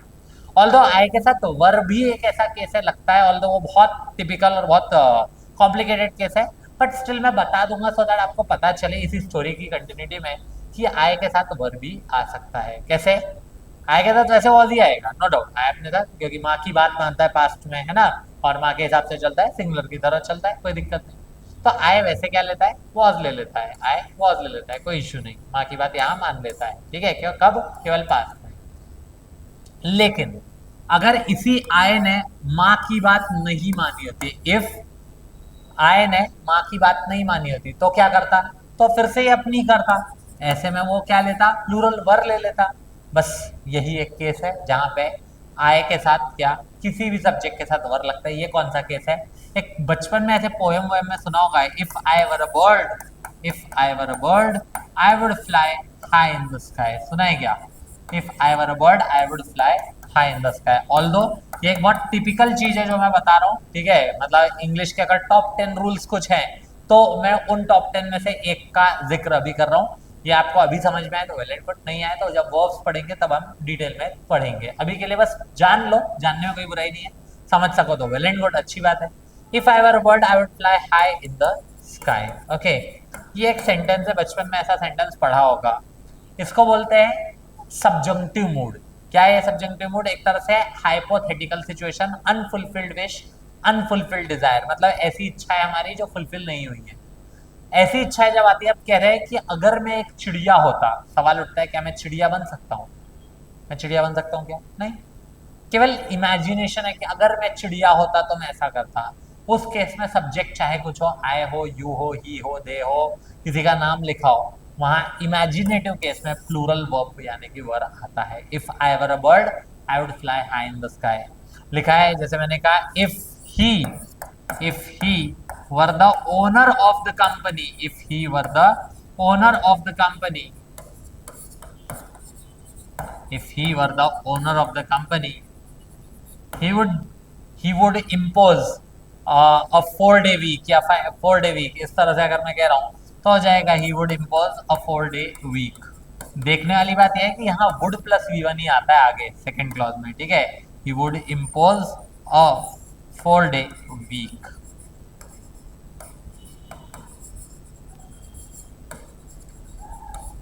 इम्पोज या इम्प्लीमेंट लिखना बेटर रहेगा, पॉजिटिव टाइप का सेंटेंस जा रहा है तो इम्प्लीमेंट।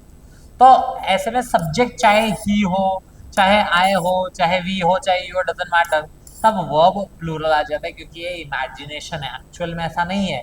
अगर वह इस कंपनी का ओनर होता है, क्या नहीं है, लेकिन अगर होता तो वो क्या कर देता, उसको 5 दिन 6 दिन काम करना भारी पड़ता है, वो 4 दिन का वीक लगा देता, 4 day वीक, जैसे जापान वगैरह में चलता है, बस बिल्कुल आराम की जॉब होगी।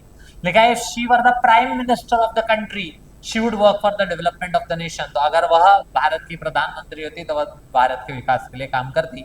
Again the same thing. तो ऐसे केसेस में केवल सब्जेक्ट डजंट मैटर क्या है, वो अपने साथ वर्ब ले सकता है, इसलिए ऐसे याद रख सकते हो। आए वैसे तो माँ की बात मानता है, प्रेजेंट में नहीं मानता, प्रेजेंट में तो वो प्लूरल सिंगुलर है लेकिन काम प्लूरल की तरह करता है। पास्ट में माँ की बात मानता है, लेकिन अगर माँ की बात नहीं मानी होती, अगर माँ की बात नहीं मानी होती तो वो अपने हिसाब से करता था। इफ आई वर तब आ सकता है। I think so that will make it clear कि कब आए के साथ वो आ सके। So this is done, that's what we needed to discuss here.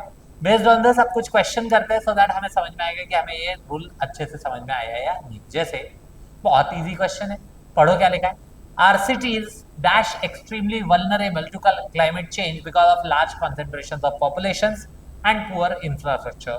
Our cities, एक या बहुत सारी, एक या बहुत सारी, our cities बहुत सारी, प्लूरल है, प्लूरल है मतलब सिंगुलर नहीं है, सिंगुलर नहीं है मतलब एस नहीं आएगा। जितनी जगह एस लगाए पहले तो वो हटा दो, हटाओ, हटाओ। एम सबको पता है केवल आई के साथ लगता है, हटाओ, बचा क्या, are. Our cities are extremely vulnerable to climate change. बस खत्म, इतना इजी है ना।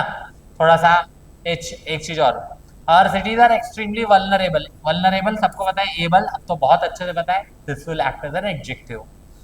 अच्छा, जस्ट फॉर इन्फॉर्मेशन, ज्यादातर, हर जगह नहीं, इसका और लॉजिक दूंगा। एल वाई लगे हुए वर्ड ज्यादातर आपको एडवर्ब ही देखने को मिलेंगे, बट ऐसा कंपलसरी नहीं है। क्यों नहीं है? तो ऐसा समझो, एक्चुअली होता क्या है, एक केस आता है,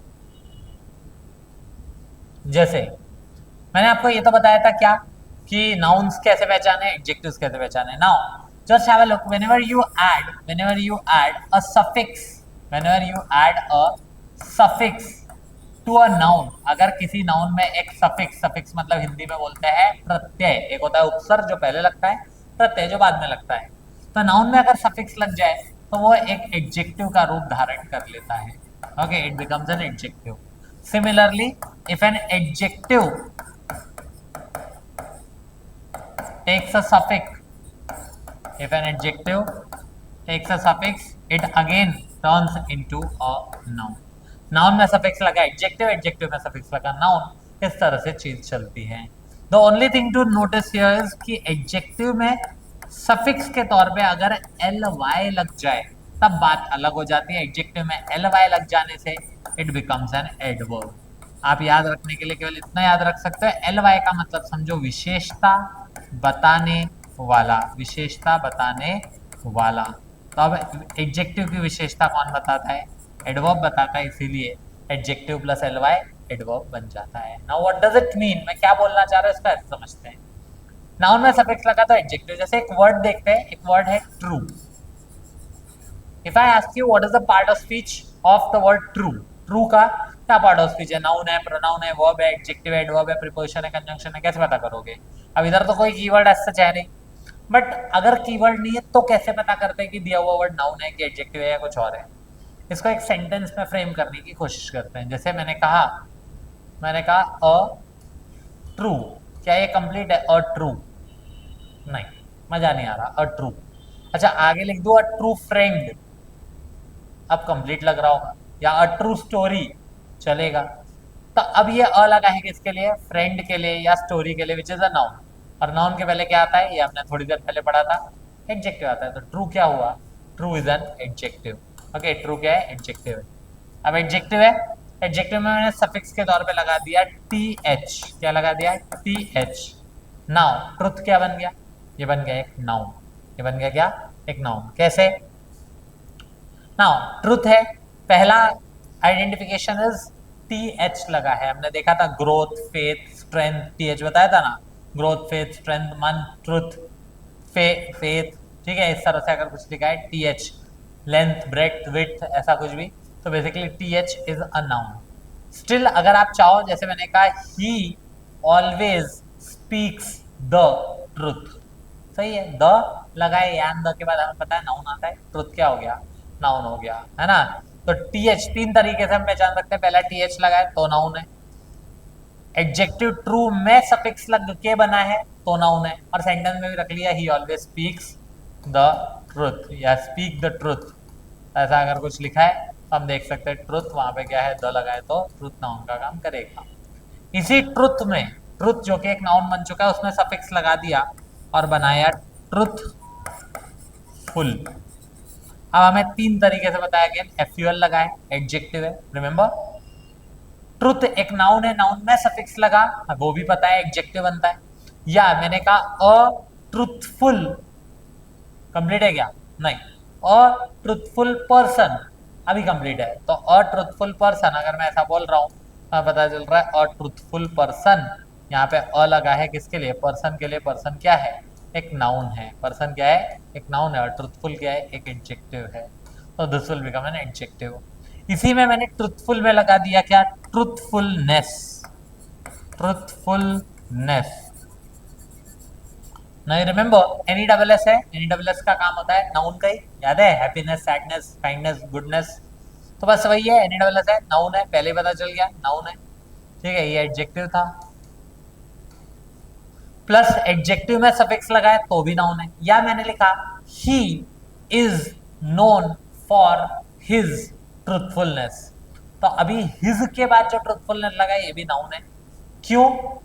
क्योंकि जैसे मैंने बताया था ए एंड द के साथ नाउन आता है, वैसे ही पजेसिव एडजेक्टिव, ये सब आर्टिकल्स की कैटेगरी हो गई, ऐसे ही पजेसिव एडजेक्टिव जो होते हैं like my, your, our, their, his, her और इट्स, ये पजेसिव एडजेक्टिव होता है। मेरा, तुम्हारा, हमारा, उनका, उसका, उसकी, उसके, तो my, your, our, their, his और इट्स, ये पजेसिव एडजेक्टिव है and they are also followed by a noun.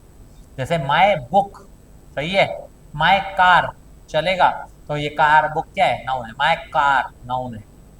My comfortable car, comfortable able adjective हो गया, कंफर्टेबल कार कंफर्टेबल एडजेक्टिव है। My extremely comfortable car, extremely क्या हो जाएगा, adverb हो जाएगा, कंफर्टेबल को क्वालिफाई करा, बिल्कुल उसी तरह से। तो नॉट जस्ट आर्टिकल्स, मैंने उस समय आर्टिकल्स से बात जरूर की आपकी कि आर्टिकल्स के साथ ऐसा होता है, बट केवल आर्टिकल्स नहीं, आर्टिकल्स खुद अगर देखा जाए ना, मैं एक और अंदर की बात बताऊं तो आर्टिकल्स जो आता है वो एक कैटेगरी ऑफ एडजेक्टिव्स में से आता है, डिटरमिनर्स में से। डिटरमिनर्स एक कैटेगरी है, ठीक है। डिटरमिनर्स में क्या क्या चीजें आती है, एक आता है आर्टिकल्स, आर्टिकल्स यानी कि a and the, a and the, okay. Then number 2 पे आता है डेमोन्स्ट्रेटिव एडजेक्टिव, या चलो पजेसिव एडजेक्टिव, ठीक है, पजेसिव एडजेक्टिव्स। पजेसिव एडजेक्टिव्स अभी बताया कौन कौन से, जो पोजेशन शो करते हैं like my, your, our, their, his, her और its. My, your, our, their, his, her, its, okay, ये पजेसिव एडजेक्टिव है। नंबर 3 पे आता है डेमोन्स्ट्रेटिव एडजेक्टिव। जितने डेमोन्स्ट्रेटिव एडजेक्टिव है, डेमोन्स्ट्रेट करने वाले एडजेक्टिव है, ठीक है। डेमोन्स्ट्रेटिव एडजेक्टिव यानी डेमोन्स्ट्रेट करने वाले, जैसे डेमोन्स्ट्रेट करने के लिए मैंने कहा दिस पेन, ये वाली पेन, दिस पेन। मैंने कहा दैट कार, उधर दूर कहीं कार खड़ी, दैट कार। मैंने कहा दीज बुक्स, यहाँ बहुत सारी बुक्स रखी हुई है, दीज बुक्स। या मैंने कहा दोस ट्रक्स, तो दिस, दैट, दीज, दोज, ये सब आपके डेमोन्स्ट्रेट करने का काम करते हैं, ये इस कैटेगरी में आ जाएगा। दिस, दैट, दीज, दोज, और एक और वर्ड आता है सच, दिस, दैट, दीज, दोज और सच, ओके, ये सब आपके आते हैं डेमोन्स्ट्रेटिव एडजेक्टिव में। नंबर 4 लास्ट चीज आती है क्वांटिफायर्स। क्या, क्वांटिफायर्स। व्हाट इज क्वांटिफायर्स, नाम में मीनिंग छुपा है, क्वांटिटी के क्वालिफायर्स, क्वांटिटी के क्वालिफायर्स, ओके, क्वांटिटी के क्वालिफायर्स मतलब क्या है, जैसे कुछ वर्ड्स होते हैं जो क्वांटिटी शो करते हैं और क्वालिफायर मतलब एक्स्ट्रा इन्फॉर्मेशन देते हैं क्वांटिटी बता के, जैसे some, few, many, several, various, different, certain, other, numerous, innumerable, multiple, distinct, myriad, okay, countless, endless, ऐसे बहुत सारे वर्ड्स हो सकते हैं। तो some, few, many, several, various, different, certain, other, numerous, innumerable, multiple, distinct, countless, endless, myriad, ये सब words आपके क्वांटिफायर्स की कैटेगरी में आता है, दैट मींस क्वांटिटी के क्वालिफायर्स। ये भी उसी तरह के वर्ड्स है, और भी आ सकते हैं, ये सब मैंने काउंटेबल वाले बताए, और भी हो सकते हैं जैसे enough, any, much, okay, little, ये सब अनकाउंटेबल वाले वर्ड्स हो जाएंगे, ये सब उस कैटेगरी के वर्ड्स है। ये सब आते हैं एक ही कैटेगरी में, वो आते हैं किसमें, डिटरमिनर्स में। डिटरमिनर्स तो बेसिकली इन सब के साथ वो चीज फॉलो होती है क्या, कि नाउन आएगा ही आएगा, इनके बाद बिना नाउन के काम नहीं चलेगा। नाउन के पहले कुछ और आया तो एडजेक्टिव आ सकता है, एडजेक्टिव के पहले कुछ और आया तो एडवर्ब आ सकता है, ओके। तो that means this rule gets applied to determiners के। डिटरमिनर्स के साथ एक नाउन का आना कंपलसरी है, बिना नाउन के आगे नहीं बढ़ता। नाउन के पहले कुछ और आया तो एडजेक्टिव हो सकता है, एडजेक्टिव के पहले कुछ और आया तो एडवर्ब हो सकता है। वो कैसे आता है वो अब हमें पता चल चुका है, राइट। और इसी तरह से एक चीज और जो मैंने बोली कि एडजेक्टिव में एलवाई लग जाता है एडवर्ब बनता है। जैसे एक वर्ड है स्ट्रॉन्ग, स्ट्रॉन्ग एडजेक्टिव है, अ स्ट्रॉन्ग विमेन, है ना, a strong women, strong adjective है, स्ट्रॉन्ग में लगा एलवाई, स्ट्रॉन्गली एडवर्ब हो गया, स्ट्रॉन्गली एडवर्ब हो गया। प्रैक्टिकली, प्रैक्टिकली आया है, प्रैक्टिकल वर्ड से प्रैक्टिकल आया, प्रैक्टिस से, practice noun, practical adjective, practically adverb. Financially, financially L Y, financial, वो भी आया किससे, फिनांस से, फिनांस नाउन, फिनांस में एल लगा, फिनेंशियल एडजेक्टिव, फिनेंशियली एडवर्ब हो गया। कमर्शियल आया किस वर्ड से, कॉमर्स से, commerce noun, commercial adjective, commercially adverb. इस तरह से पूरा चलता है। तो एडजेक्टिव में एलवाई लग रहा है तो एडवर्ब बन जाएगा। Boldly, strongly, intelligently, beautifully, brilliantly, widely, जो भी आप लिखना चाहो वो सब आपके एडवर्ब्स हो जाएंगे, लेकिन एडजेक्टिव में एल वाई लग रहा हो तो। क्यों मैंने ऐसे बोला? क्योंकि अगर मान लो नाउन में एल वाई लगा तो वो ऐसा काम नहीं करेगा, क्योंकि नाउन में अगर एल वाई सफिक्स लग गया तो एडजेक्टिव बनता है। जैसे एक वर्ड आता है फ्रेंडली, क्या फ्रेंडली, एल वाई हटाओ, फ्रेंड, फ्रेंड नाउन है तो अब फ्रेंडली एक एडजेक्टिव का काम करेगा। अ फ्रेंडली पर्सन, अ लगाए पर्सन के लिए, पर्सन फ्रेंडली एडजेक्टिव हो गया। तो ऐसी चीजें रहेंगी, ठीक है। I think so this is clear now. Based on this, if we talk about what we were discussing right now, just have a look. Our cities plural subject है, plural verb आएगा, आर आ गया। Vulnerable adjective हुआ, और adjective को qualify कौन करता है? एडवर्ब। तो ये एडवर्ब है, कैसे पता है? एल वाई हटाओ, एक्सट्रीम एडजेक्टिव है, एक्सट्रीमली एडवर्ब हो जाएगा। तो climate change because of large concentration, ion लगाई है, प्लूरल हो गया, कोई दिक्कत नहीं, नाउन प्लूरल हो सकता है। ऑफ पॉपुलेशन आयोन है, फिर भी नाउन ही है। एंड पुअर इंफ्रास्ट्रक्चर, ठीक है, ऑल्दो इंफ्रास्ट्रक्चर भी एक नाउन है बट उसका कोई कीवर्ड नहीं है, चलेगा। आगे देखें, एक और सेंटेंस लिखा है, ध्यान से पढ़ो, सोचो समझो और आंसर डिसाइड कर लो, फिर हम डिस्कस करते हैं। चाहो तो वीडियो पॉज कर लो। लिखा है, we dash to involve citizens in city planning and create an ecosystem that dash the needs of the people. Now when talking about this, we क्या है? वी सिंगुलर है या प्लूरल? पहले ये सोचो। वी हम सब, सिंगुलर तो नहीं हो सकते, हम सब है तो प्लूरल है। प्लूरल है मतलब ये भी तय है, सिंगुलर नहीं है मतलब एस नहीं आएगा। यहाँ जहां जहां ऐसे पहले उनको हटा दो, खत्म बात। ओके, वी या तो नीड होना है, या तो नीड होना है, आना नीड ही है, पक्का है। We need to involve citizens in city planning and create an ecosystem that, that लगा है किसके लिए? इकोसिस्टम के लिए। इकोसिस्टम एन लिखा है मतलब एक है, मतलब सिंगुलर है, सिंगुलर है तो वहां पे भी क्या आएगा? एस आएगा, तभी तो होगा L H S equals to R H S, है ना। यहाँ पे भी L H S equals to R H S, तो एस चाहिए, चाहिए मतलब मीट्स आएगा, मीट नहीं आ सकता। आंसर क्या हो जाएगा? ये हो जाएगा, पढ़ो। We need to involve citizens in city planning and create an ecosystem that meets the needs of the people. I think so now it's quite clear कैसे हम इन सब चीजों को कर पा रहे हैं। Okay, so based on this now we have two rules in our hands. First of all, a and the takes a noun, noun के पहले अगर कुछ आया तो एडजेक्टिव, एडजेक्टिव के पहले आया तो एडवर्ब। वो अलग बात है कि अब हमें और इसका ब्रॉडर कैटेगरी पता है, not just articles but possessive adjective यानी कि माई और our their his its, demonstrative adjective यानी कि दिस दैट दीस दोस या सच, या फिर क्वांटिफायर यानी कि some few many several various different certain other numerous innumerable multiple distinct myriad countless endless, ये वर्ड्स हो गए। या इनफ है, एनी है, मच है, लिटिल है, ये सब अगर लग रहे हैं, ये सब नाउन लेते हैं, नाउन के पहले एडजेक्टिव, एडजेक्टिव के पहले एडवर्ब, और ये सब आते हैं एक कैटेगरी डिटरमिनर्स में। तो अब हमें पता रखना है कि डिटरमिनर्स कोई भी हो, डजंट मैटर, आर्टिकल्स हो, पॉजेसिव एडजेक्टिव हो, डेमोन्स्ट्रेटिव एडजेक्टिव हो या क्वांटिफायर्स हो, ये अपने साथ नाउन लेते हैं, नाउन के पहले। अगर कुछ आया, कुछ नहीं आया तो कोई दिक्कत नहीं, लेकिन अगर कुछ आया तो एडजेक्टिव, एडजेक्टिव के लिए अगर कुछ आया तो एडवर्ब, खत्म बात। दूसरा, singular subject takes a singular verb, plural subject takes a plural verb. Singular subject के साथ सिंगुलर वर्ब आता है, सिंगुलर वर्ब की पहचान चाहे कुछ हो जाए, या सिंगुलर वर्ब की पहचान वहां पे एस आएगा। प्लूरल सब्जेक्ट है, प्लूरल वर्ब आएगा, प्लूरल वर्ब की पहचान चाहे कुछ हो जाए, एस नहीं आएगा, दैट्स इट। ओके, तो ये दो रूल्स मुझे लगता है आप सबको अच्छे से समझ में आ चुके हैं। So now let's move on to the third rule. देखिए थर्ड रूल क्या कहता है। Next rule is about modals. Modals सुन के उत्साहित मत हो जाना है, ये मॉडल्स वो वाली मॉडल्स नहीं है जिसके पीछे आप जाने वाले थे। तो which modals are we talking about here? Modals का मतलब है मॉडल ऑक्सिलरीज। ओके, मॉडल्स का मतलब यहाँ है मॉडल ऑक्सिलरीज। सो मॉडल या मॉडल्स की जब बात हो रही है, बेसिकली मॉडल जो वर्ड आता है वो एक लैटिन वर्ड से आता है which means mood. Okay, mood models है क्या? बचपन में पढ़ा होगा आपने मॉडल ऑक्सिलरीज के बारे में, जैसे कि कुछ वर्ड्स होते हैं like can, could, may, might, must, ought to, should, shall, will और would।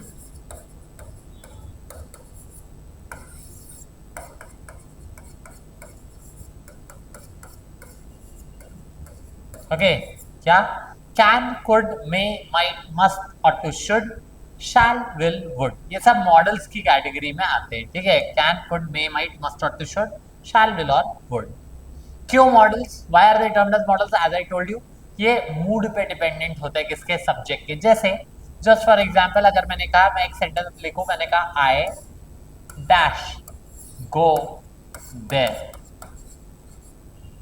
और मैंने कहा इधर एक मॉडल फिल करो, आपका क्या आंसर होगा?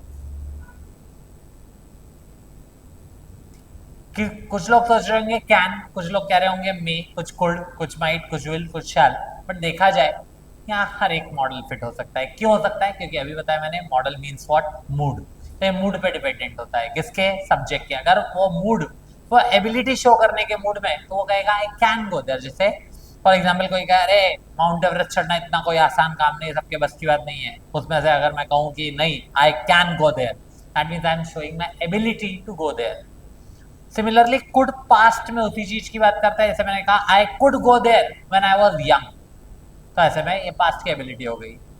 मे पॉसिबिलिटी की बात करता है। फॉर एग्जाम्पल अगर मान लो किसी दोस्त के, आपके दोस्त के भाई की शादी है या भाई की एंगेजमेंट है, तब अगर वहां बुलाए गए हो, लेकिन अब दोस्त के भाई की वो भी एंगेजमेंट है, हम तो दोस्त के एंगेजमेंट में भी हम जाए, शादी में अलग भले चले जाए, वो अलग बात है।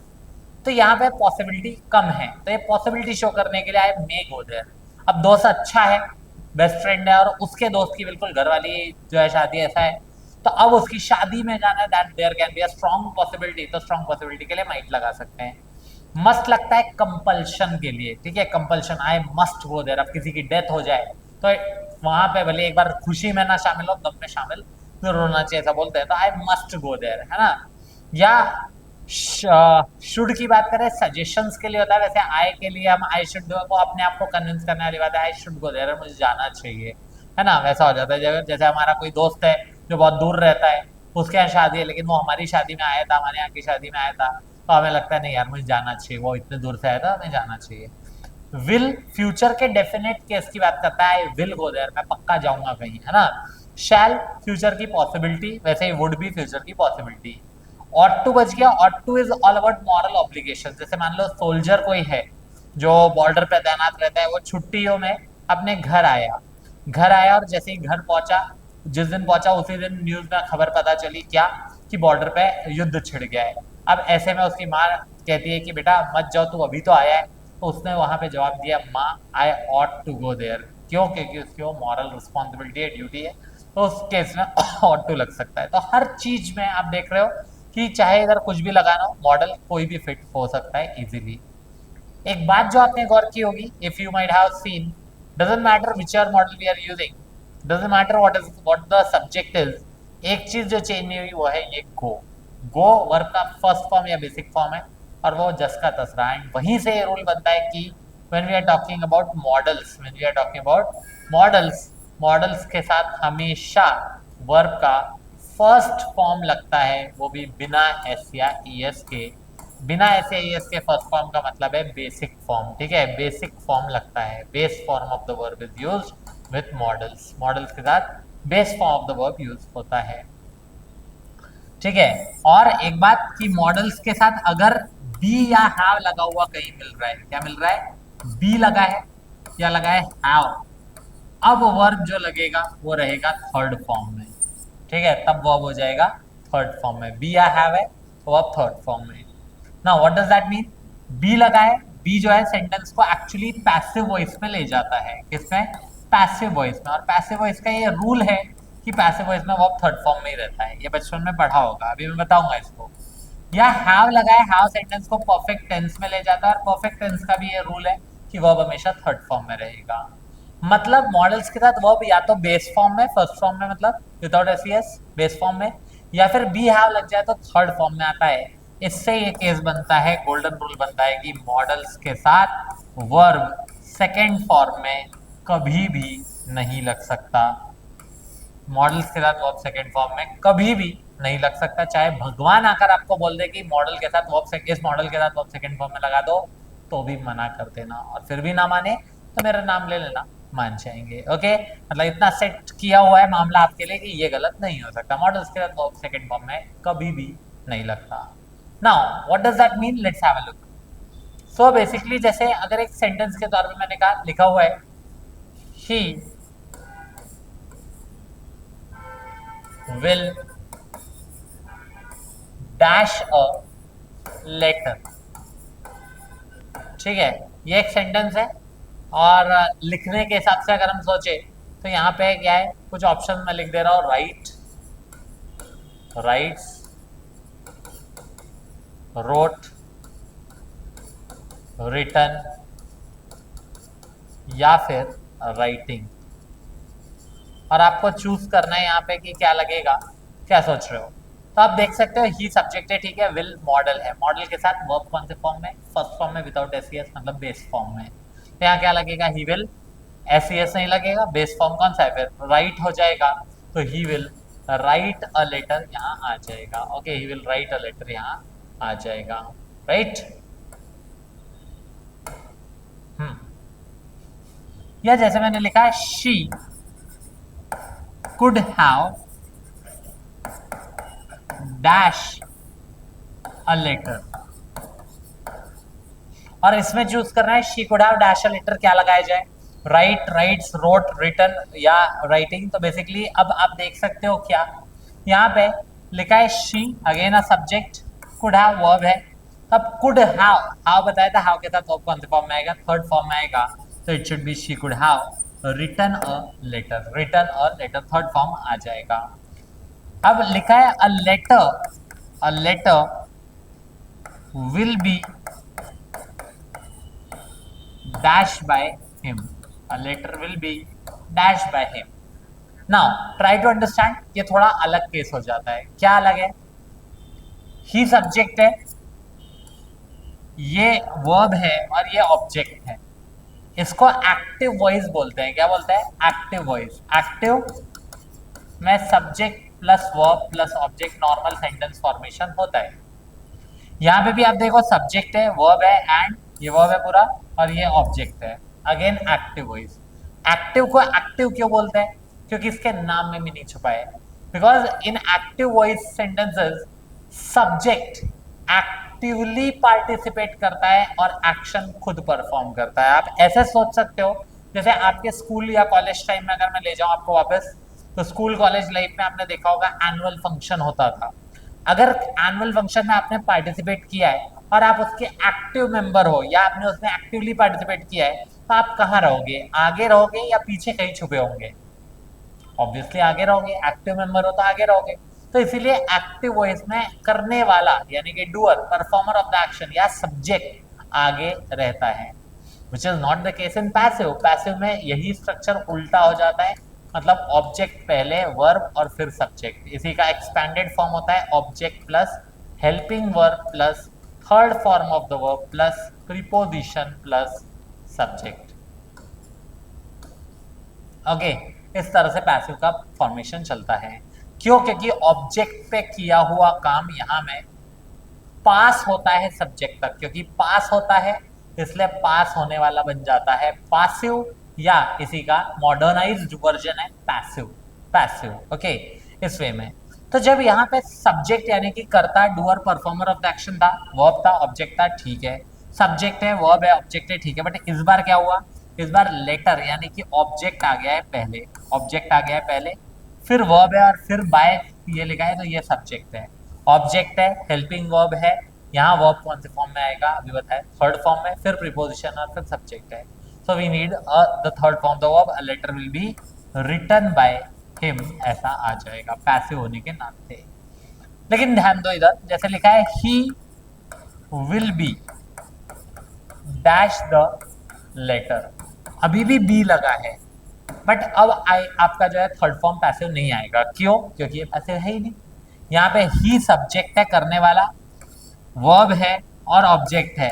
तो अब ऐसे में बी अगर लगा है, और यहाँ पे हमने ऑल्दो डिस्कस नहीं किया, बट बी अगर एक्टिव वॉइस में, पैसिव में तो थर्ड फॉर्म, एक्टिव में तो आईएनजी फॉर्म लेता है। बी फॉर्म से ही तीन वर्ड्स बनते हैं। बी फॉर्म अगर बेस फॉर्म है तो तीन फॉर्म्स जो आते हैं, first form is am are, second form was were, third form been, इस तरह से चलता है। तो उसी तरह से जैसे इज एम आर के साथ भी आप फॉलो करते हैं, आईएनजी आता है ना, it is raining outside, ING form हो गया। The match was fixed, third form हो गया। या फिर एडजेक्टिव आ जाता है, बिल्कुल वैसे ही ये चलेगा। ही विल बी, अब ये या तो आईएनजी फॉर्म एक्टिव है इसमें, जैसे इट इज रेनिंग होगा, वैसे ही will be writing the letter, या तो एक आ जाएगा, या फिर थर्ड फॉर्म आ जाता है जैसे कि the letter will be written, या फिर जरूरत पड़ी तो एडजेक्टिव, ठीक है, he will be ready before time, तो ऐसे में वहां पे हम यूज करते हैं। तो रूल क्या कहता है, आपने हर चीज देख ली होगी यहाँ पे, लेकिन दो चीजें नहीं दिखी होंगी, क्या, ये यूज हुआ होगा, ओके, ये भी यूज हुआ, ये भी, बट सेकेंड फॉर्म कभी भी नहीं लगा, और बेस फॉर्म में एस ई एस भी नहीं लगता, वो भी मैंने वही काटा था। सो रूल ये बताया कि मॉडल्स के साथ बेस फॉर्म आता है, बेस फॉर्म यानी कि V1 without S E S, या फिर बी या हैव लग जाए तो थर्ड फॉर्म आता है, लेकिन सेकंड फॉर्म कभी भी नहीं आ सकता। Okay, I hope so this is clear. Now if it's clear we can definitely solve questions based on them. जैसे लिखा हुआ है, लिखा है no survey can dash, no survey can dash the census which is yet to be conducted for this decade. तो no survey can अगर लगा हुआ है, कैन मतलब मॉडल है, मॉडल के साथ क्या चाहिए, V1 चाहिए, V1 that to without S और ई एस, एस और ई एस, तो ऐसे में V1 without S E S मतलब ये हटा सकते हैं, ING आएगा नहीं यहाँ पे, ED आएगा नहीं यहाँ पे, 100% श्योर आंसर होगा no survey can substitute the census which is yet to be conducted for this decade.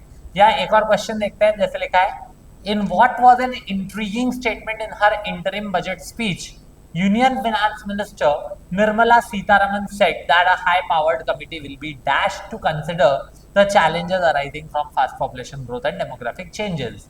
The Union Finance Minister Nirmala Sitharaman said that a high-powered committee will be dash.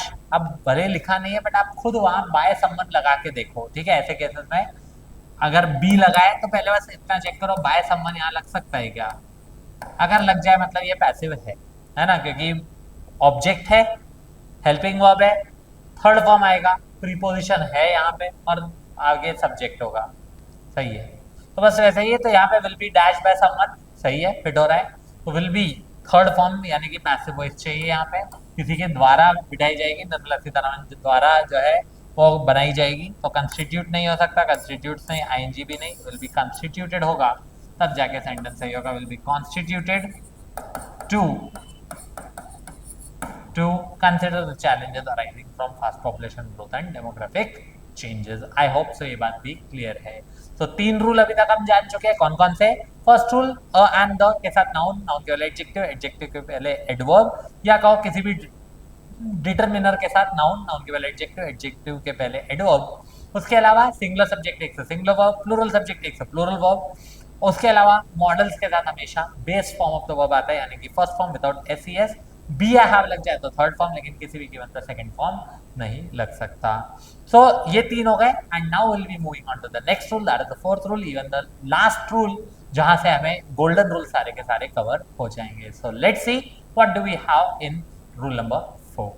So the fourth rule is all about prepositions. Prepositions क्या होते हैं, prepositions आपको बताया था अभी थोड़ी देर पहले, preposition मतलब नाम बड़े दर्शन छोटे, और ऐसा मैंने क्यों बोला था, let's have a look. So when talking about prepositions, prepositions का मतलब है, मैंने बोला नाम बड़े दर्शन छोटे, वाई सो, प्रीपोजिशन वैसे नाम में मीनिंग छुपा है, प्रीपोजिशन मतलब ये नाउन के पहले, प्री पहले लगकर उसकी पोजीशन शो करते हैं, या कहो नाउन और सब्जेक्ट और ऑब्जेक्ट के बीच के रिलेशन को एस्टैब्लिश करते हैं।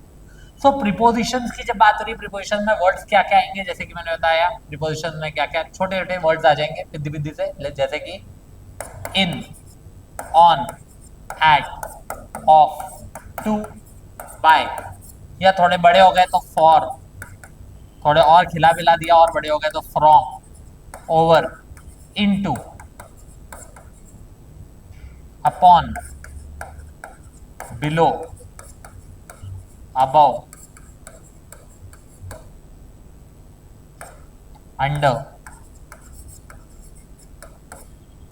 beneath, between, among, ये सब वर्ड्स प्रीपोजिशंस की कैटेगरी में आते हैं। मेन देखने वाली बात है कि प्रीपोजिशंस जो हैं, प्रीपोजिशंस के बाद हमेशा ध्यान रखना या तो आएगा एक नाउन, और नहीं तो एक noun equivalent, noun equivalent. Noun तो ठीक है पता है हमें, बट ये नाउन इक्विवेलेंट क्या है, नाम में भी नहीं छुपा है। नाउन इक्विवेलेंट मतलब जो नाउन के ही इक्वल वैल्यू रखता हो, जो नाउन के ही इक्वल वैल्यू रखता हो। और नाउन के इक्वल वैल्यू किसकी, याद करो, ग्रामर फैमिली में बताया था, नाउन का ही बेटा वो इक्वल वैल्यू रखता है, तो नाउन का बेटा यानी कि प्रोनाउन एक तो आ जाएगा, और नहीं तो फिर जेरेंड, ठीक है, प्रोनाउन या फिर gerund, these are the two things.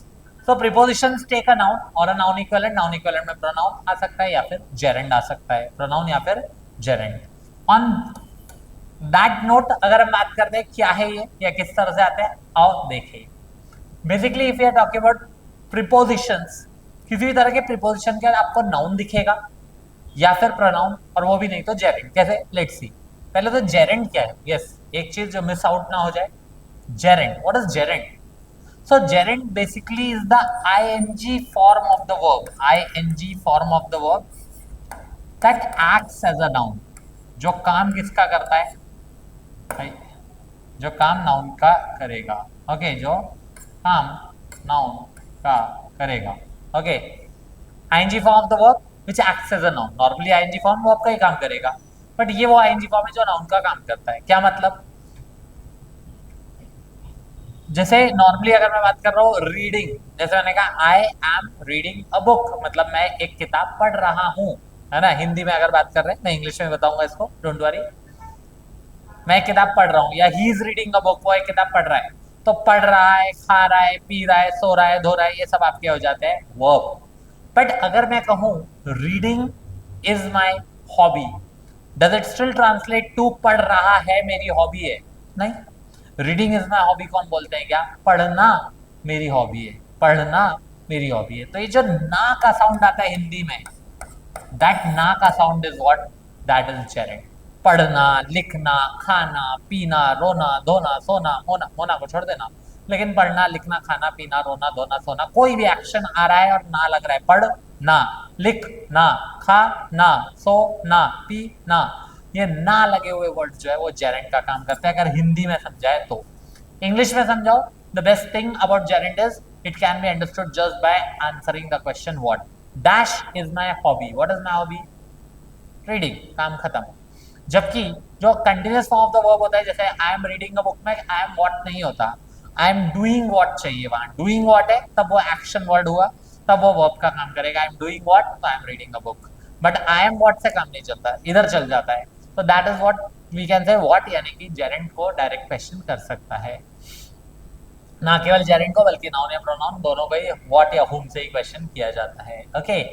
Based on that if we talk about preposition, अब नाउन भी आ सकता है, प्रोनाउन भी, या जेरेंड भी। कैसे, जैसे मैंने कहा एक एग्जाम्पल के तौर पे मैंने कहा कि the book is kept, the book is kept in the shelf.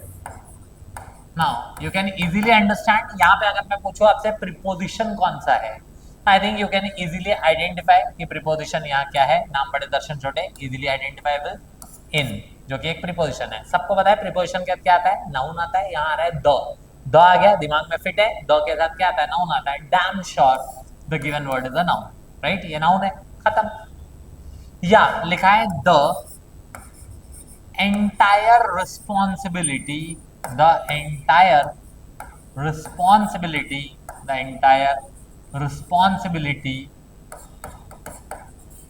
is on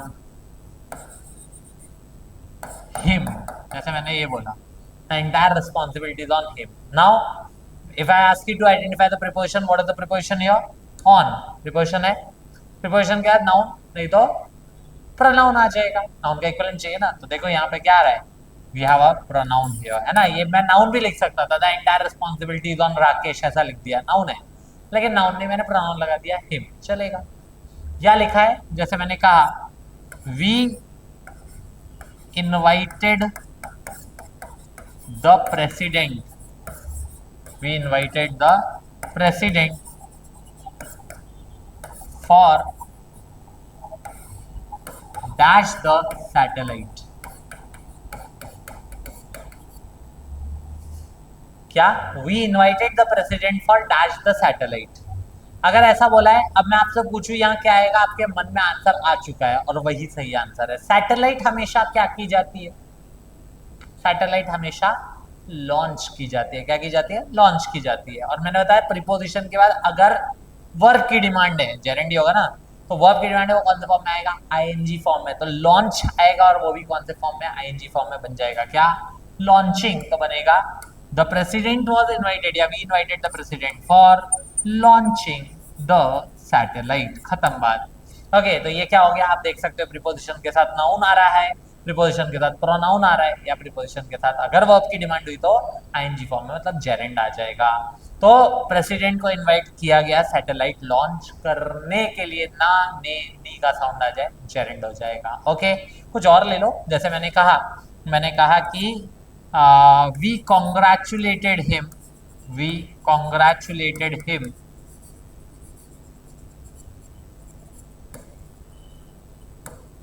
on dash the target. अब पहले खुद सोचो, टारगेट हमेशा क्या किया जाता है, सही है, टारगेट हमेशा या तो अचीव किया जाता है या कंप्लीट किया जाता है, और प्रीपोजिशन के बाद वर्ब की डिमांड है कौन से फॉर्म में, आईएनजी फॉर्म में। क्या लग जाएगा, we congratulated him on achieving the target, we congratulated him on achieving या फिर कंप्लीटिंग द टारगेट, खत्म बात। ओके अचीविंग या completing the target, okay done. कुछ और ले लो, लिखा है she prevented him from dash suicide. Suicide हमेशा क्या की जाती है, कमिट की जाती है, तो कमिट और आईएनजी फॉर्म चाहिए, प्रीपोजिशन है तो प्रीपोजिशन के साथ वो आईएनजी फॉर्म में, यानी कि कमिटिंग सुसाइड हो जाएगा, she prevented him from committing suicide, खत्म बात। कहने का मतलब है प्रीपोजिशन अगर कहीं लगा है, प्रीपोजिशन के साथ या तो नाउन आएगा या तो प्रोनाउन आएगा या फिर आएगा gerund. Okay so based on that, जैसे आप कुछ क्वेश्चन किया जाए, जैसे लिखा है क्या देखो, ठीक है, fraudsters communicate with the victims via some WhatsApp groups and persuade them to invest by dash them free, by doing something, है ना, तो by dash them free trading tips to buy and sell stocks। तो by है preposition है, preposition क्या, तो verb की demand है by dash them, by doing them, by giving them, by कुछ तो चाहिए, वर्ब ही चाहिए, आईएनजी फॉर्म में चाहिए, क्या हो जाएगा, by offer them, by offers them, by offered them, by offering them, obviously ING form by offering them free trading tips to buy and sell stocks, perfect. और कुछ है क्या, लेट्स सी, बस। तो बेसिकली इस वे में हम समझ सकते हैं प्रीपोजिशन क्या था, अगर वर्ब की डिमांड है तो आईएनजी फॉर्म में आ जाता है। ऑल्दो इसमें एक केस आता है जो ज्यादा डिटेल में अभी नहीं बात करेंगे, जब वर्ब पढ़ेंगे तब बताएंगे। जस्ट फॉर इन्फॉर्मेशन, टी और टू जो होता है ना, टू के साथ आपको बस दिख सकता है कि वहां आईएनजी फॉर्म में V1 केवल लगा होता है, क्योंकि टू आईएनजी फॉर्म नॉर्मली नहीं लेता ऐसे केस में। ओके इसको इन्फिनिटिव बोला जाता है, ये वर्ब का पार्ट है, ठीक है। तो जैसे यही लिखा था we invited the president for launching the satellite था, है ना, तो अगर मैं इसको फॉर की जगह टू लिखता तो मैं आईएनजी नहीं लेता, we invited the president, we invited the president, we invited the president for launching the satellite, ठीक है। लेकिन अगर मुझे फॉर नहीं लिखना होता, मुझे टू लिखना होता, तो मैं क्या करता, for launching the satellite. Okay तो बेसिकली उस केस में अगर फॉर की टू लिखा होता तो हम लॉन्च केवल लिखते, V1 लगाते, to launch the satellite. To launch is equivalent to for launching, तो 2 + V1 is equivalent to any other preposition like for, on, in, जैसा भी फिट हो जाए, plus I N G. 2 + V1 is equals to for plus V1 plus ing। sometimes for may not come to the rescue, उसके कुछ और preposition आ सकता है, but कोई और प्रीपोजिशन के साथ भी ing फॉर्म वहां पे आप इक्विवेलेंट वे में यूज कर सकते हो। ओके इसके चलते मन में एक सवाल आएगा, मतलब टू क्या प्रीपोजिशन नहीं है, इसमें तो नहीं है, इधर ये वर्ब का काम करता है, इन्फिनिटिव कहलाता है, टू इन्फिनिटिव। लेकिन अगर टू प्रीपोजिशन का काम करता है तब डेफिनेटली ऐसा हो सकता है कि वो आईएनजी फॉर्म ले, ठीक है। To if accompanied by ING form, ये तभी हो सकता है जब टू एक प्रीपोजिशन का काम कर रहा है। अब सवाल उठता है ये कैसे पता चलेगा कि टू प्रीपोजिशन का काम कर रहा है। If to is acting as a preposition, be damn sure वो एक फिक्स्ड प्रीपोजिशन होगा, मतलब उसके साथ टू ही लगता है, कुछ और नहीं। जैसे एक वर्ड सुना होगा आपने, एडिक्टेड टू, एडिक्टेड के साथ फिक्स प्रीपोजिशन टू ही है। फिक्स प्रीपोजिशन मतलब इसमें कोई और प्रीपोजिशन नहीं लगता, addicted in, addicted on, addicted at, addicted for नहीं होता, एडिक्टेड के साथ फिक्स प्रीपोजिशन है, टू है। और इसी कारण से यहाँ हमेशा एनजी दिखेगा अगर वर्ब है तो। Addicted to smoking, not smoke, addicted to drinking, not drink, addicted to gambling, not gamble. Okay इस तरह से चलता है। ऑल्दो नाउन भी लग सकता है, is addicted to cigarettes, is addicted to alcohol, is addicted to smartphones, noun आ गया अलग बात है। He is addicted to it, pronoun आ गया तो भी चलेगा। He is addicted to him या he is addicted to her, she is addicted to him, pronoun आ गया तो भी चलेगा। नहीं तो जेरेंड आया तो वर्ब आईएनजी फॉर्म में रहेगा। He is addicted to smoking, gambling, drinking, ऐसा। ऐसे और फ्रेजेस हो सकते हैं एडिक्टेड टू के अलावा, कुछ फिक्स फ्रेजेस होते हैं जो ये काम करते हैं। ओके तो एडिक्टेड टू, जैसे कि मैंने कहा एडिक्टेड टू की अगर बात हो रही है, और क्या हो सकता है, ऑल्दो ग्रामर फैमिली में समझा चुका हूँ, तो मैं बस इधर बता देता हूँ ऐसे कौन कौन से फ्रेजेस है। ये भी एक अपर लेवल चीज है। अगर टॉप 10 इंग्लिश के कुछ रूल्स है तो एक जो मैंने वहां बताया कि इफ के साथ आए वर लगना वो, तो दूसरा ये एक ऐसी चीज है जो अभी में भी क्लियर उतनी ना हो क्योंकि ये बेसिक में नहीं आता, ये बस एडवांस वर्जन है। किसी के दिमाग में सवाल बाद में आए कि अरे नहीं सर मैंने तो ऐसा देखा है, तो वो चीज कंफ्यूजन ना हो, इसलिए मैं अभी केवल बता दे रहा हूँ, बट इसकी क्लैरिटी हमें वर्ब टॉपिक में मिल जाएगी। ओके तो ऐसे कौन से केसेस होते हैं, जैसे कि एडिक्टेड टू के साथ हमें दिख सकता है कोई भी फिक्स प्रीपोजिशन हो, एडिक्टेड टू, हैबिचुएटेड टू, ये भी फिक्स्ड है, हैबिचुएटेड टू, तो he is habituated to swimming in the evening, है ना। accustomed to, she is accustomed to giving gifts to her friends every new year, है ना, तो accustomed टू। या और क्या हो सकता है, तो ये सबका मीनिंग सेम ही है, इन सबका मीनिंग कुछ किसी चीज का आदी होना उस सेंस में जाता है। या फिर कुछ और वर्ड्स की बात हो रही है, जैसे लिखा हुआ है ऑब्जेक्टेड टू, ऑब्जेक्टेड टू, ठीक है, या अपोज्ड टू, अपोज्ड टू, या एवर्स टू, है ना। इन सब का भी मीनिंग एक तरह से नेगेटिव सेंस में जा रहा है। इनकी भी आप पेयरिंग बना सकते हो, है ना, इनकी पेयरिंग बना सकते हो, मैंने इनकी भी पेयरिंग बना दी। उसके अलावा कुछ वर्ड जैसे कि devoted to, dedicated to, devoted to, dedicated to, dedicated to, या फिर कमिटेड टू। ओके इन सब का मीनिंग सेंस सेम ही होता है, ठीक है, इन सबका सेंस सेम ही आता है कहीं ना कहीं। Devoted to, dedicated to, committed to, fixed preposition है, टू ही लेते हैं। ओके सबका मीनिंग है कहीं तो प्रतिबद्ध होना किसी चीज को लेकर, है ना। या फिर और कुछ बात करें और क्या वर्ड्स हो सकते हैं, तो ये सब हो गए। If we talk about there are certain word like equivalent to, equivalent to, tantamount to, है ना, equivalent to, tantamount to, tantamount to. Okay इन दोनों का मीनिंग वही है, इक्विवेलेंट टू या की टू, या इक्विवेलेंट टू बेसिकली। ओके एक वर्ड आता है की टू, चलेगा। या फिर कुछ फ्रेजेस भी आते हैं इनके अलावा, जैसे with a view to, with a view to, when it comes to, when it comes to, in addition to, looking forward to, looking forward to. या फिर एक वर्ड आता है यूज्ड टू, लेकिन is am are was were के साथ, be form के साथ, नॉर्मल नहीं। He used to play with us, यहाँ वी वन आएगा, but he is used to तो प्लेइंग विथ अस हो जाएगा, he is used to playing with us. तो कहने का मतलब इन सभी के साथ, इन सभी के साथ एक चीज जो कॉमन है वो क्या, कि इनके साथ verb I N G form में लगता है, इन सब के साथ verb I N G form में लगता है अगर वर्ब की डिमांड हुई तो। नहीं तो नाउन तो लग ही सकता है, इन सब के साथ नाउन भी लग सकता है। He is devoted to lord Krishna, बात खत्म, नाउन है। लेकिन he is devoted to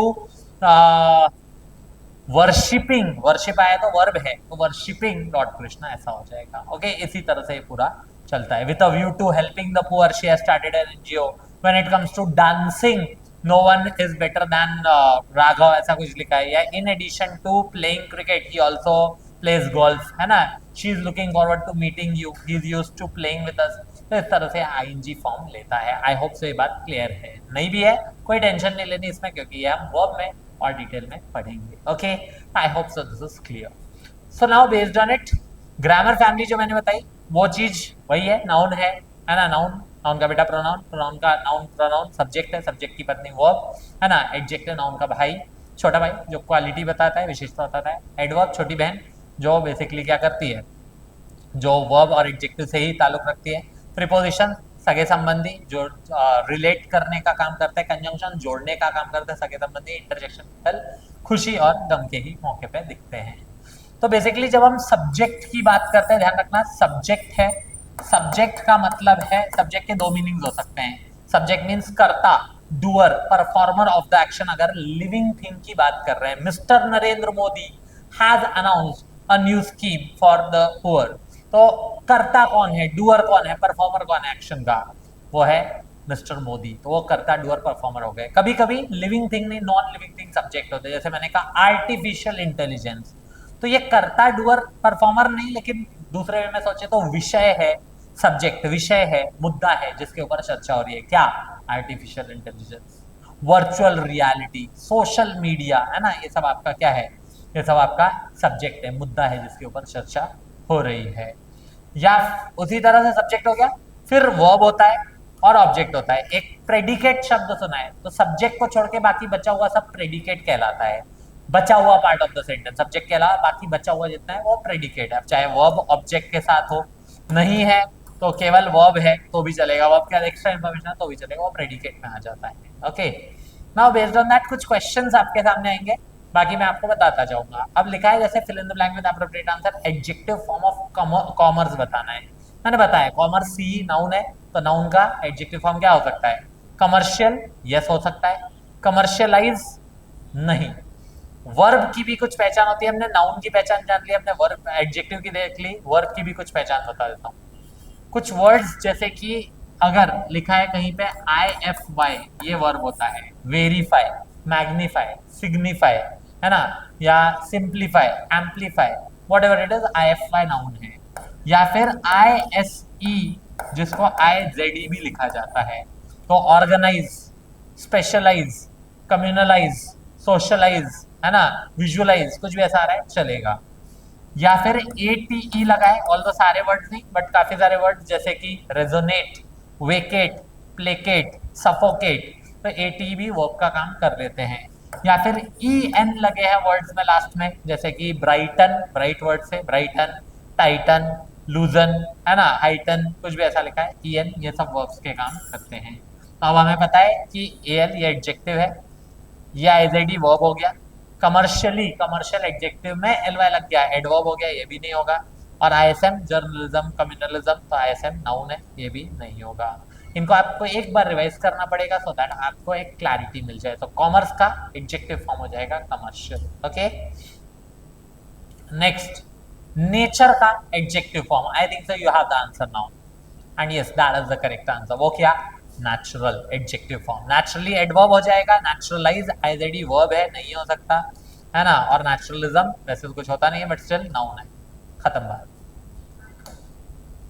now noun form बताना है एडजेक्टिव में से, एडवर्स है, एडवर्स एडजेक्टिव, एडजेक्टिव में क्या लगने से नाउन बनता है, सफिक्स लगने से, तो लगाओ एडवर्सीज, नहीं एडवर्सीज तो कोई वर्ड नहीं होता, एडवर्सरी होता तो सोचते हैं एडवर्सरी, पर एडवर्सरी अलग होता है, एडवर्सरी नाउन फॉर्म नहीं है इसका, एडवर्सरी मतलब कोई पर्सन ही होगा but not the correct actual form, है ना, एडवर्सरी वो पर्सन हो गया वैसा नहीं, एडवर्स का एडवर्सिटी हो जाएगा, एडवर्सेस वर्ब होगा, वो भी नहीं, तो adversity will be the noun form. Acquirement का क्या बताना है, choose the most appropriate answer, verb form बताना है, एमिएंटेटा तो प्रोसेस हट गया, बचा एक्वायर, एक्वायर आंसर है, खत्म बात। एक्वायरमेंट्स नहीं, एक्वायरनेस तो बिल्कुल नहीं, ये भी नहीं, है ना। नेक्स्ट, स्पेक्टेकल का एडजेक्टिव फॉर्म, स्पेक्टेकल वैसे चश्मा होता है, स्पेक्टेकल्स चश्मा होता है, स्पेक्टेकल एक दृश्य हो सकता है, स्पेक्टेकल का एडजेक्टिव फॉर्म चाहिए तो हो जाएगा spectacular, but not this spelling, it should be this, spectacularly adverb है, स्पेक्टेकल तो चश्मा हो गया, स्पेक्टेकुलर बोला होगा ना, देखा होगा, that was a spectacular catch by Surya Kumar Yadav which helped us clinch the world cup, the spectacular, दर्शनीय, है ना, जो देखने योग्य था, ऐसा। Next, John went to picnic with his friends, subject पता करना है, मैंने बताया सब्जेक्ट दो हो सकता है, या तो कर्ता doer performer of the action, या फिर विषय मुद्दा जिसके ऊपर चर्चा कर रहे हैं। यहाँ क्या कोई कर्ता doer performer of the action मौजूद है, John went to picnic with his friends, कौन गया, who went to picnic with his friends, obviously John, John is the subject here, John is the subject, ये आंसर है। Went verb है, to picnic ये extra information, तो ये आपका क्या हो गया, ये प्रेडिकेट की कैटेगरी में आ जाएगा। ओके, पूरा जॉन के बाद सब बचा हुआ प्रेडिकेट। सब्जेक्ट और ऑब्जेक्ट मार्क करना है, ठीक है। 6 Haryana MLAs met the finance minister amid government union standoff, obvious है, सब्जेक्ट कर्ता doer performer of the action, पहले तो एक्शन क्या है, मेक, मिले हैं, कौन मिले हैं, कौन, कर्ता डूअर परफॉर्मर, एमएलए सब्जेक्ट, किससे मिले हैं, ऑब्जेक्ट होता है रिसीवर, सब्जेक्ट करता डूअर परफॉर्मर, तो वर्ब एक्शन हो गया, और ऑब्जेक्ट मतलब रिसीवर, जिसने वो काम रिसीव किया या जिसके साथ हुआ। तो ऐसे में यहाँ हुम मिल जाता है बेसिकली, व्हाट या हुम का आंसर। तो 6 MLAs मेट हुम, the finance minister, the finance minister, ये ऑब्जेक्ट हो गया, ये ऑब्जेक्ट हो गया। तो 6 नहीं, MLAs बेसिकली सब्जेक्ट है, ये एक्स्ट्रा इन्फॉर्मेशन है, हरियाणा के हैं, 6 है, लेकिन कौन है, MLA, तो ये सब्जेक्ट है बेसिकली, MLAs, और ऑब्जेक्ट है फाइनेंस मिनिस्टर। ओके, ये एक्स्ट्रा इन्फॉर्मेशन है यहाँ से। प्रीपोजिशन है, एमिड एक प्रीपोजिशन होता है, प्रीपोजिशन के सब चीजें extra information. On the top of the hill lives a hermit. अब ये थोड़ा ट्रिकी क्वेश्चन है, आपको सब्जेक्ट ढूंढना है। सब्जेक्ट क्या बताया, कर्ता doer performer of the action, है ना। नाउ काफी लोग ये मानने लगते हैं कि सब्जेक्ट स्टार्टिंग में आता है, नॉट नेसेसरी। जैसे इधर, on the top of the hill lives a hermit, कौन, हु, हरमीत, ये है डूअर परफॉर्मर सब्जेक्ट जिसके बारे में बात हो रही है, हरमीत, ना कि ये होगा, ओके, ना ही हिल, ना ही ऑन द टॉप, ना ही on the top of the hill, ये एक्स्ट्रा इन्फॉर्मेशन। ओके, आप ऐसा भी पढ़ सकते हो, hermit lives on the top of the hill, तो सब्जेक्ट आगे आ जाएगा। लिखने के अलग अलग तरीके। द फ्लावर स्मेल नाइस, क्या बताना है, सब्जेक्ट और प्रेडिकेट। अच्छा, स्मेल नाइस जो है वो सब्जेक्ट है या प्रेडिकेट, सब्जेक्ट तो होगा नहीं क्योंकि कर्ता डूअर परफॉर्मर नहीं है, वो कौन है, वो फ्लावर्स है, अगर करता नहीं है तो भी विषय है जिसके बारे में बात कर रहे हैं। बचा हुआ क्या है, प्रेडिकेट है, तो प्रेडिकेट हो जाएगा ये स्मेल्स नाइस, मैं स्मेल नाइस जो है वो आपका प्रेडिकेट हो गया, बस that's it. So I hope सो ये बात एक अच्छे तरह से आपको क्लियर हुई कि कैसे हमने ग्रामर के हर तरह से बेसिक्स को कवर किया है, ठीक है, these are the basics. Now these all can be helpful for you. अगर आप आज के कोई भी एक न्यूज़पेपर उठाना है, एक छोटा सा टास्क दे रहा हूँ, इस टास्क को कंप्लीट करना है, इस वीडियो को देख लियो, इधर तक आ ही चुके हो तो वो टास्क करना, न्यूज़पेपर उठाना कोई भी, डजंट मैटर, द हिंदू है, times of India, Indian express है, डजंट मैटर, कुछ भी उठाओ, उठा के कोई सा भी आर्टिकल खोलो, नॉट नेसेसरली एडिटोरियल, आप पहला फ्रंट पेज की फ्रंट न्यूज भी, पहली न्यूज भी पढ़ रहे हो, कोई इशू नहीं। और अब देखो, आपको हर चीज जो आज की क्लास में इधर तक आके आपको सीखने को मिली, वो हर चीज वहां दिखेगी। आप देखोगे पहला ही word most probably a and the लिखा होगा, पता है द के बाद नाउन आता है, आ गया नाउन, सब्जेक्ट आ गया, वर्ब आ जाएगा, कभी कभी वर्ब डायरेक्ट नहीं आया, प्रीपोजिशन आ गया, पता है एक्स्ट्रा इन्फॉर्मेशन कन्वे करता है, तो एक्स्ट्रा इन्फॉर्मेशन ही सही। इस वे में आप जो भी चीज आप सीखे, वहां पे भी आईओएन लगाए तो आपको दिख जाएगा नाउन है, आईवी लगाए तो आपको पता है एडजेक्टिव है, ये सब चीजें आपको वहां लिखी हुई मिलेंगी, नॉट जस्ट न्यूज़पेपर, किसी भी चीज में आप करके देखो आपको ये दिखेगा। आई hope so this will be helpful for you, और इसके थ्रू आप समझ पाओगे कि कैसे इंग्लिश का बेस रेडी करना है। The only thing you need to now do is implement all those things in whatever you read, and then you will see the difference. So that's it from my side. Thank you everyone for joining and watching. मिलते हैं next session में इसी interesting way के साथ. Till then, keep watching and keep learning.